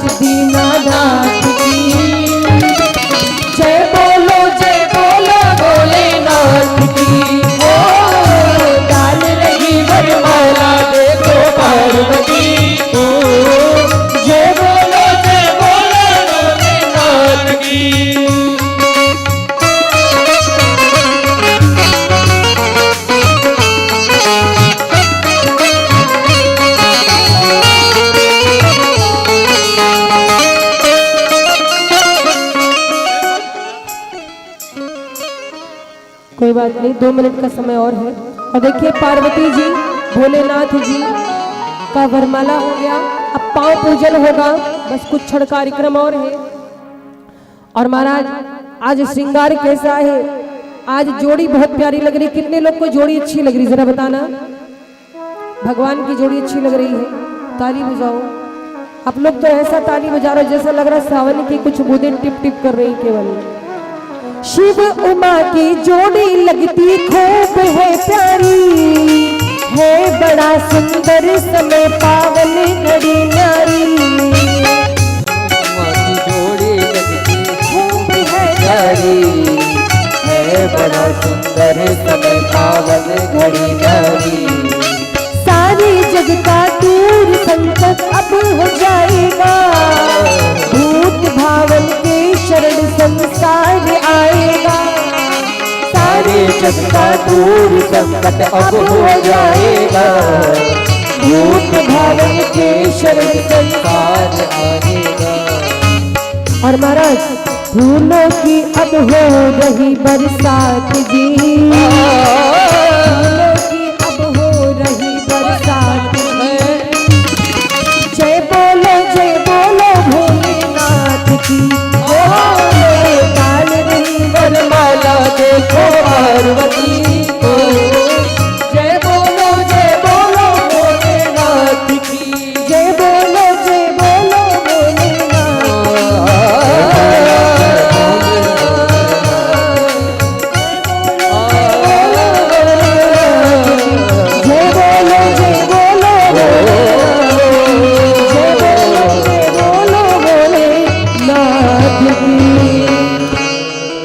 शंकर भगवान की। और देखिए विवाह में क्या होता है, विवाह का मतलब जानते हैं, विवाह में होता क्या है। आप लोग किसी के विवाह में गए हो, जाते तो रहते हो, और आपसे ज्यादा कौन जानेगा। विवाह में जाते हैं तो क्या करते हैं, अच्छा कह रहे पहले पेट भर खूब खाते हैं, जयमाल भी नहीं हुआ रहता पहले ही खा लेते हैं। ऐसे ही बिल्कुल भगवान भोलेनाथ के जो भूत प्रेत बराती थे घुस गए भंडारे में, पत्तलें लगाई गई, बढ़िया इनको आसन दिया गया, पत्तल लगाई गई, घराती पत्तल लगा रहे। जब तक पत्तल लगा रहे तब तक महाराज क्या हुआ, चले गए व्यंजन लाने, इधर ये लोग थरिया कटोरिया चबा डाले, पत्तलें साफ कर दिए, भूत प्रेत को लगाए कोई नया आइटम होगा, सारे पत्तल ही चबा डाले। आए घराती लोग देख रहे व्यंजन किसमें दे, पत्तल ही गायब है, दोना ही गायब है। बोले क्या करे सरकार, किसमें दे इनको भोजन, कहे ऐसा खिलाने पिलाने का झंझट खत्म करो, छोड़ दो भंडारे में खुद ही खा लेंगे पी लेंगे। और महाराज तभी से बफर सिस्टम शुरू हो गया। ये बफर सिस्टम में भोजन करते हो, ये कब से शुरू हुआ, बाबा भोलेनाथ की विवाह से। जिसका मन करे उसी हौदी में हाथ डालो, निकालो, खाओ पियो, खूब जूठा करो, मन करे खूब लो, खूब छोड़ो, फेंको। प्रेम से बोलो राघवेंद्र सरकार की। और देखिए बस 2-4 मिनट और कथा चलेगी, फिर भजन होगा। जिन माताओं बहनों को पार्वती जी का पांव पूजन करना हो वो आ सकती, अपने स्थान से उठ करके पांव पूजन कर सकती हैं, क्योंकि भगवान भोलेनाथ का विवाह है। और रोज रोज विवाह नहीं होता, रोज रोज ऐसे उत्सव नहीं होते हैं। ये राम कथा महोत्सव जो हो रहा है 9 दिवसीय, 9 दिन बाद हम अपने घर चले जाएंगे, आप लोग अपने अपने घर में रह जाएंगे, और यही सब याद आएगा। और कहते हैं महाराज कि जिस धरती पर भगवान के उत्सव नहीं होते हैं वो धरती वैष्णवों के रहने के योग्य नहीं होती है। तो जिनको जिनको कुछ दान पुण्य करना हो, कुछ भी पार्वती जी को अर्पित करना हो, प्रणाम करना हो, पाद प्रक्षालन करना हो, आ सकते कर सकते हैं। तब तक 1-2 भजन और होंगे। बोले शंकर भगवान की। पहले तो कमेटी के भक्त आ जाएंगे, जो भी कमेटी के भक्त हैं। नियम ऐसा है कि आप लोग अगर यहाँ पर है पंडाल में तो आकर के पांव पूजन कर ले, फिर माताएं बहनें इधर के भक्त उनकी भी बारी आएगी और आराम से आएंगे, थोड़ा शीघ्रता करेंगे।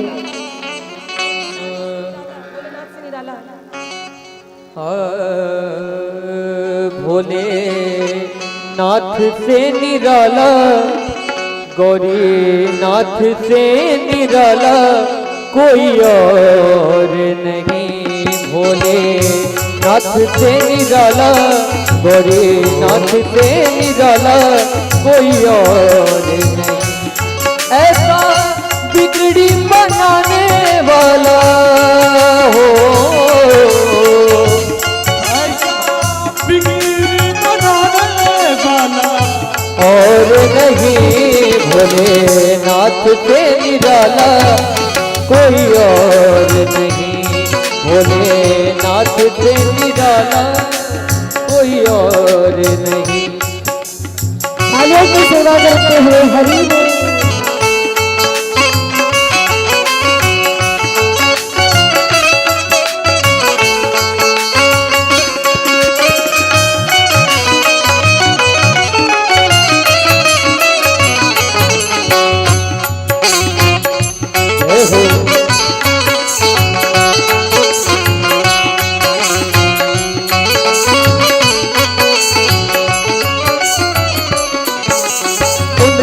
डमरू डम डम बोले अगम निगम का भेद खोले, अगम का भेद खोले हो, उनका डमरू डम डम बोले अगम निगम का भेद खोले, हो ऐसा डमरू बजाने वाला हो, ऐसा डमरू बजाने वाला कोई और नहीं, भोलेनाथ से निराला। तालियों की सेवा करते हुए बोले शंकर भगवान की। भोलेनाथ से निराला कोई और नहीं।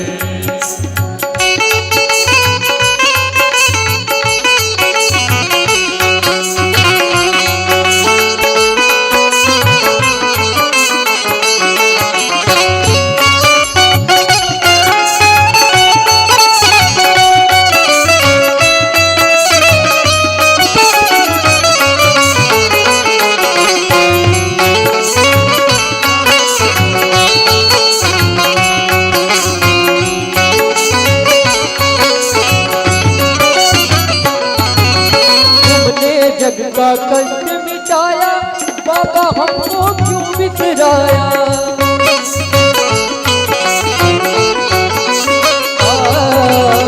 तुमने जग का कष्ट मिटाया बाबा हमको क्यों बिसराया, बाबा हमको क्यों बिसराया, ऐसा भक्तों का रखवाला कोई और नहीं, भोलेनाथ से निराला कोई और नहीं, भोलेनाथ से निराला कोई और नहीं।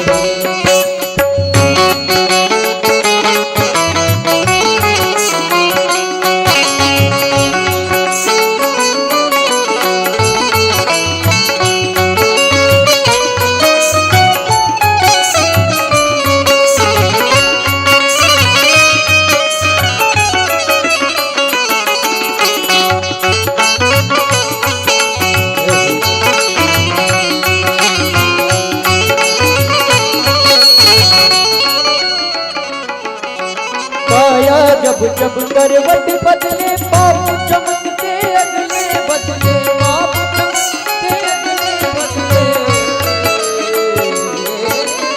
काया जब जब करवट बदले पाप चमकते अगले बदले, अब मुझको बचाने वाला हो,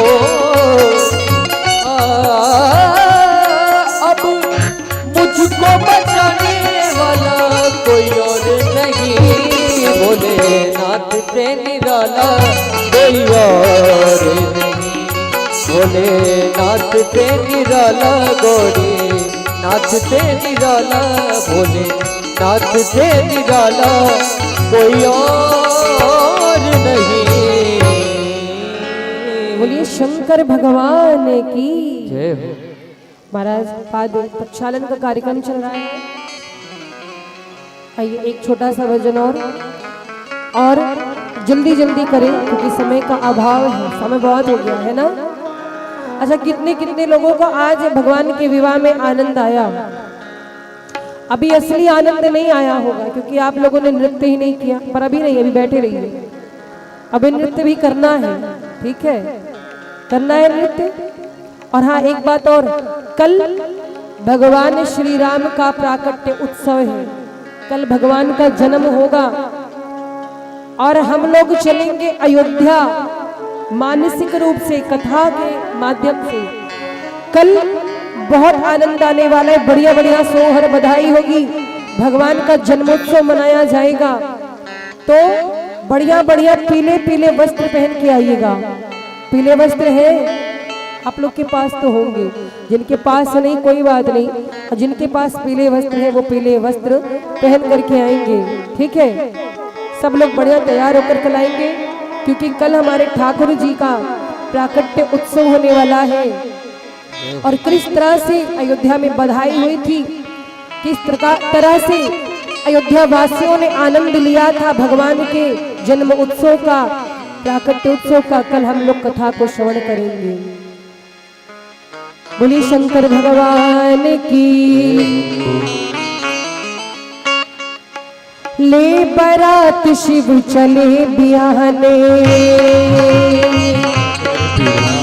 ले बारात शिव चले बियाहने, ले बारात शिव चले बियाहने। डमरू बाजे डमरू बाजे डमरू बाजे, डम डम डम डम डम डम डम डम डम डम डम डम डम डम। ले बारात शिव चले बियाहने, ले बारात शिव चले बियाहने, ले बारात शिव चले बियाहने, ले बारात शिव चले बियाहने। तालियों की सेवा करते हुए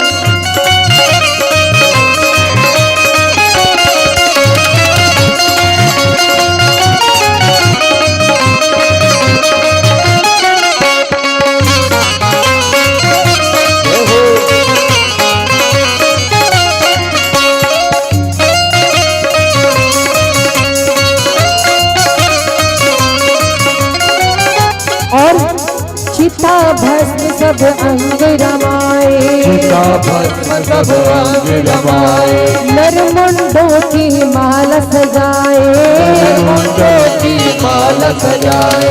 चिता भस्म सब रंग समाए, सब अंग रमाए। नरमुंडों की माला सजाए, नरमुंडों की माला सजाए।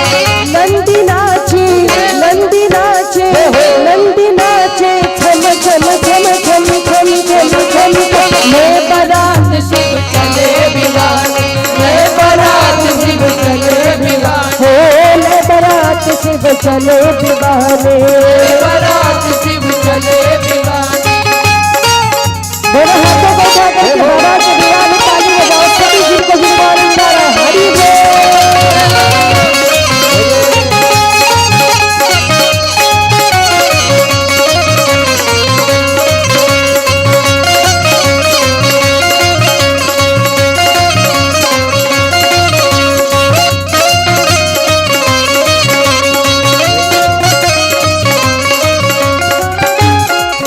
ध्यान से सुनिएगा, यहाँ पर जितने भक्त बैठे हैं, किनको किनको नृत्य करना आता है, नाचना आता है। अब देखो शर्मा गए, अभी डीजे लग जाए, है घर की शादी हो और डीजे पे ऐसा नागिन नाचेंगे, देखते रहो। भगवान के विवाह में शर्म आ रही है आपको नृत्य करने में, यही भक्ति है आपकी। बोलो एक बात बोलूं मैं, जो भगवान के विवाह में नृत्य कर लेते हैं, फिर उनको 84 लाख योनियों में नाचना नहीं पड़ता है। 84 लाख योनियों में नाचने से बचना चाहते हैं तो आज मेरे बाबा के विवाह में नाचो। और जिनको जिनको नाचना आता है वो खड़े हो जाए, खड़े हो जाए। आप लोग खड़े हो जाइए अपने स्थान पे, आप सभी लोग अपने आप सब लोग खड़े हो जाइए, सब लोग खड़े होइए। नाचना नहीं भी आता हो तो भी खड़े हो जाइए, नहीं नाचिएगा, खड़े हो जाइए, खड़े हो जाइए। झूम करके नाचते हुए हरि बोल।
देखो आप लोग खड़े हो गए केवल, नाच नहीं रहे हो, नाच नहीं रहे, केवल खड़े हो। हाँ? नाचना आता है कि नहीं? हाथ ऊपर करो और अपने जगह पर परिक्रमा लगाना शुरू कर दो। अभी देखो हो हो हो हो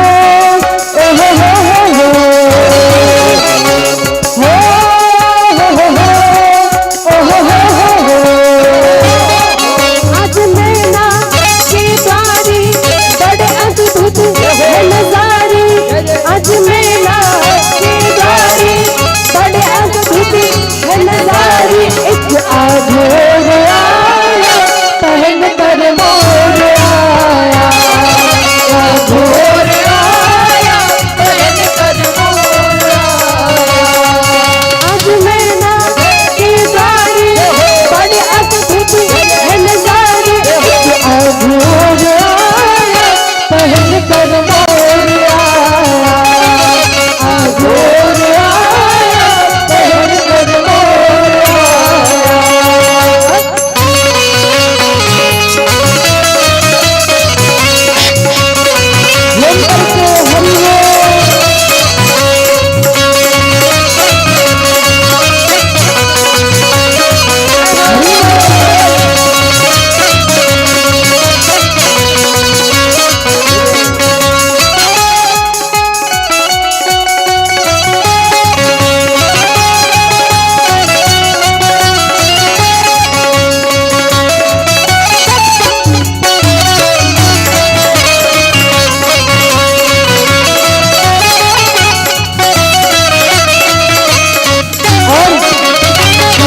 गजब का बाजा है, संग हिमाचल राजा है, गजब गजब का बाजा है, संग हिमाचल राजा है। नैना को कुछ ना समझ पड़ी ये कौन बराती साजा है, बड़ा सुंदर लाखों में नैना की आंखों में घर कर मोर आया पहन कर मोर आया, मोर आया पहन कर मोर आया, मोर आया पहन कर मोर आया, मोर आया पहन कर मोर आया, पहन कर मोर आया, ओ पहन कर मोर आया। एक अघोर आया पहन कर मोर आया। बोले शंकर भगवान की। आप थोड़ा थोड़ा पीछे हो जाए, बैठ जाइए। बैठना नहीं है। अब आरती का तैयारी है। आचार्य जी आरती का तैयारी हो। कल हमारे राघवेंद्र सरकार का प्रगट उत्सव मनाया जाएगा। सभी माताएं ध्यान से सुनेंगे, माताएं बहनें सब कल आप लोग पीले वस्त्र में कल आएंगे, कल पीले वस्त्र में आएंगे क्योंकि राघवेंद्र सरकार का प्रागट उत्सव मनाया जाएगा। कल ये धरती सैदनपुर ग्राम कल अयोध्या, कल के डेट में अयोध्या होगा। इसलिए आप लोग धूमधाम से तैयारी बना के, क्योंकि आप लोग बर्थडे में जाते हैं तो समझिएगा कि ठाकुर जी का बर्थडे है। आप लोग धूमधाम से आइएगा।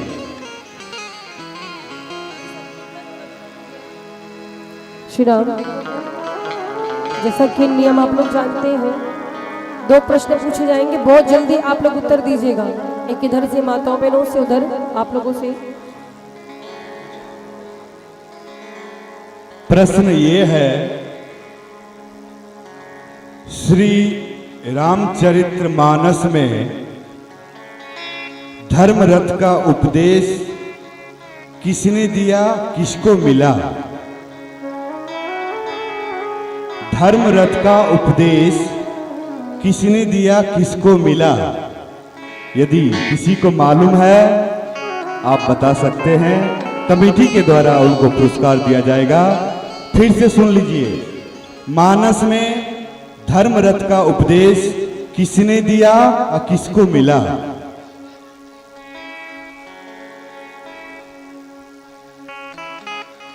कोई है? कोई भी हो, चाहे माताएं तरफ से चाहे भाई तरफ से, रामचरितमानस जो कथा आप लोग राम जी का सुन रहे हैं, इसके अंदर में धर्म रथ का उपदेश किसको मिला, कौन सुना, थोड़ा आप बताइए। आप लोग कथा तो ध्यान से सुन रही है ना, कथा से ही क्वेश्चन पूछा गया है। कथा अगर आप लोग ध्यान से सुनिए, उसी से एक क्वेश्चन पूछा गया, उसी का आप मान जी आंसर मांग रहे हैं। जो जवाब देंगे उन्हें गोल्ड मेडल मिलेगा समिति की तरफ से, दुर्गा पूजा समिति की तरफ से। अगर क्वेश्चन हार्ड लग रहा है तो दूसरा क्वेश्चन मोहन जी पूछा जा सकता है क्या? चलिए पूछ लेते हैं। और पूछ लेते हैं। अयोध्या धाम जो था पहले तो चलिए खत्म हो गया, लेकिन पुनः अयोध्या का निर्माण किस राजा ने किया था? अयोध्या का निर्माण किस राजा ने किया था? अभी वर्तमान में अयोध्या का निर्माण कौन से राजा ने किए थे? अयोध्या जो हम लोग बताएंगे।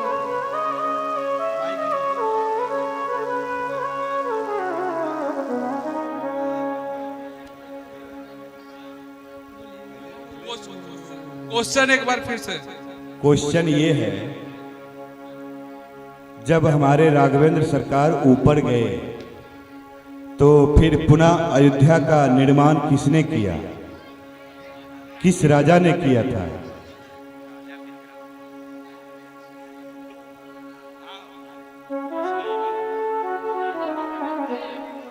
क्या बात है, जोरदार ताली बजाओ बच्चों के लिए। लेकिन अब किसको मिलेगा? जो बोला एक ही आना, दो लोग नाम लिए। दूसरा क्वेश्चन हमारी माताओं बहनों के लिए। आज जो कथा आपने सुनी उसे में से पूछेंगे। आप लोग घबरा जाते हो, कुछ अलग से पूछ लिया। ये बताइए, कौन सा असुर धरती पर हुआ था जिसने ब्रह्मा जी की तपस्या की और लोगों को सताने लगा, और जिसने वरदान पाया था कि शिव जी के द्वारा उत्पन्न पुत्र से मैं मरूं? कौन था वो? चलिए बिटिया के लिए जोरदार तालियां, और इनको भी मेडल पहना जाए। लेकिन कैसे पहना? दोनों ने साथ में जवाब दिया है। अच्छा, एक ही मेडल में दोनों लोग पहन लो, है चलेगा? चलिए आगे आ जाइए, माइक में उत्तर दीजिए, माइक में, और नाम भी बता दीजिए अपना। अब ये लोग बोल रहे हैं कि महिलाओं से बहुत सिंपल क्वेश्चन किया जाता है, हम लोगों से कठिन है, ऐसी कोई बात जी? चलिए एक बार आप लोगों अयोध्या से और का पूछ लेते निर्माण, हैं। जोरदार ताली बजाएंगे। बहुत ऐसे ही होना चाहिए। पढ़ लिख करके तो अपना कमाना धमाना ये तो ही है, लेकिन कुछ इसमें संस्कार हमारे इसी मंच पे मिलता है। बहुत बहुत जोरदार। ठीक है, आप लोग ऐसी कथा सुनते रहिए, ऐसे उत्तर देते रहिए। कल विवाह है, सॉरी कल जन्म है भगवान का। आज विवाह आपने उत्सव का आनंद लिया, तो कल जन्म में खूब तैयारी के साथ आएंगे, और बधाई भी होगी, न्योछावर भी होगा, है ना? कमेटी जी के तरफ से पूरे पंडाल में गुब्बारा उब्बारा लगना चाहिए, बधाइया चॉकलेट लूटना चाहिए। अब माताएं आप लोग भी चॉकलेट उकलेट लेके आना। और ये क्या है? बधाइया आप लोग लेके आइएगा। जो कल के डेट में ये कथा पंडाल अयोध्या होगा। बहुत धन्य है।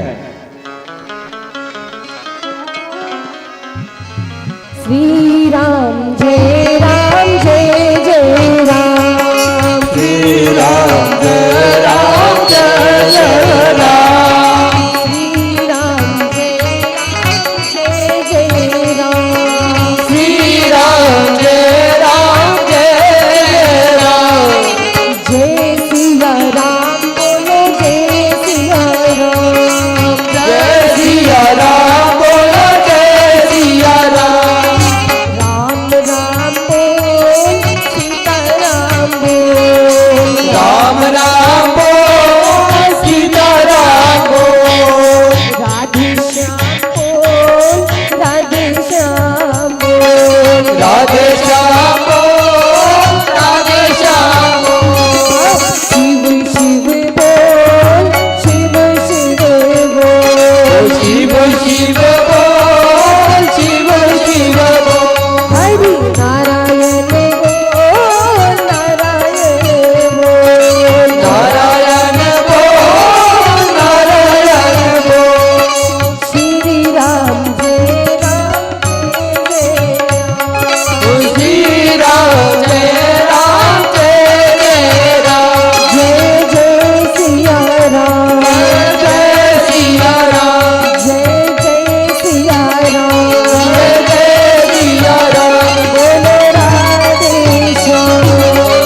राम।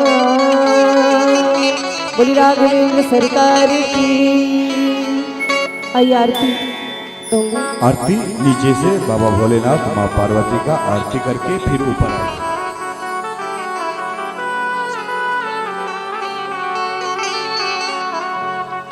ओम ज्वालामालिन्यै नमः रत्नेश्वर्यै नमः सर्वोपचारार्थे गंध अक्षत पुष्पाणि समर्पयामि। नीचे से आरती करेंगे। ओम इदगुं हविः प्रजननं मे अशुदसवीरगुं सर्वगणगुं सुस्ताये आत्मशनि प्रजाशनि वसुशनि लोकसन्नभयशनिः अग्निः प्रजां बहुलां मे करोत्पन्नं पयोरेतु अश्मासु दत्ता। आरती करो हरि हर की करो नटवर की भोले शंकर की। आरती करो शंकर की। आरती करो शंकर की करो नटवर की भोले शंकर की। आरती करो शंकर की।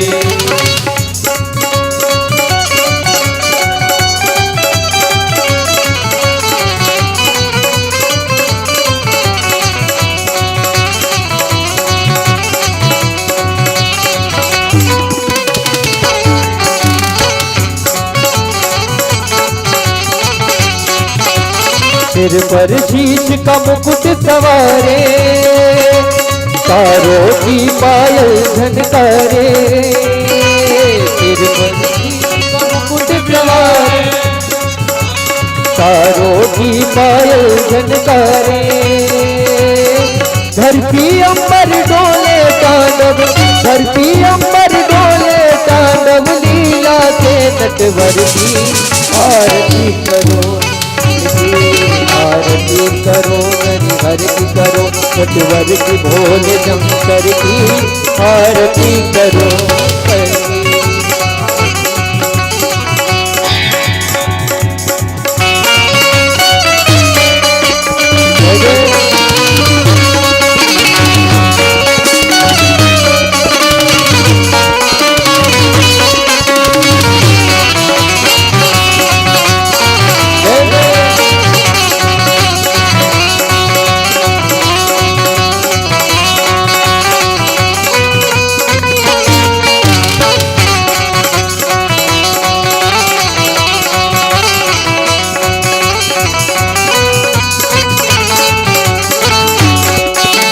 हरि का हार पहनने वाले शंभू हैं जग के रखवाले।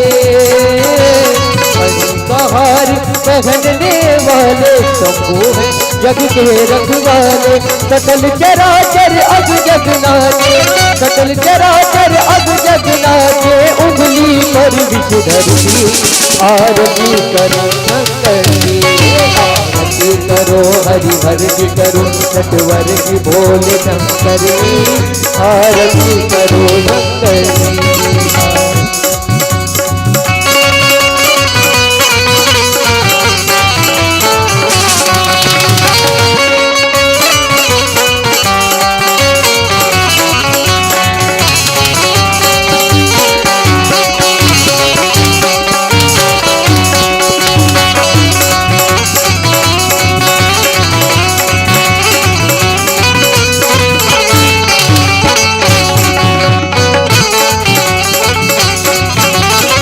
महादेव जय जय शिव शंकर जय गंगाधर जय जमरूधर। महादेव जय जय शिव शंकर जय गंगाधर जय जमरूधर। हे देवों के देव मिटाओ हे देवों के देव मिटाओ। धर धर की आरती करो शंकर की। आरती करो हरि हर की करो नटवर की भोले शंकर की। आरती करो शंकर की। आरती करो हरि हर की करो नटवर की भोले शंकर की। आरती करो शंकर की। कर्पूर गौरम करुणावतारम संसारसारम भुजगेन्द्रहारम सदा वसंतम ध्यानविन्दे भवं भवानी दैतं नमामि त्वमेव माता कर्ता त्वमेव त्वमेव बन्धु त्वमेव त्वमेव विद्या द्रविणं त्वमेव त्वमेव सर्वं मम देव देव त्वमेव सर्वं मम देव देव त्वमेव सर्वं मम देव देव नटवर की भोल शंकर की आरती करो शंकर की आरती करो हरि आरती करो नटवर की भोल शंकर की आरती करो शंकर ओम जलेन शीतले करणम आत्मादिवंदनम देवादिवंदनम आरा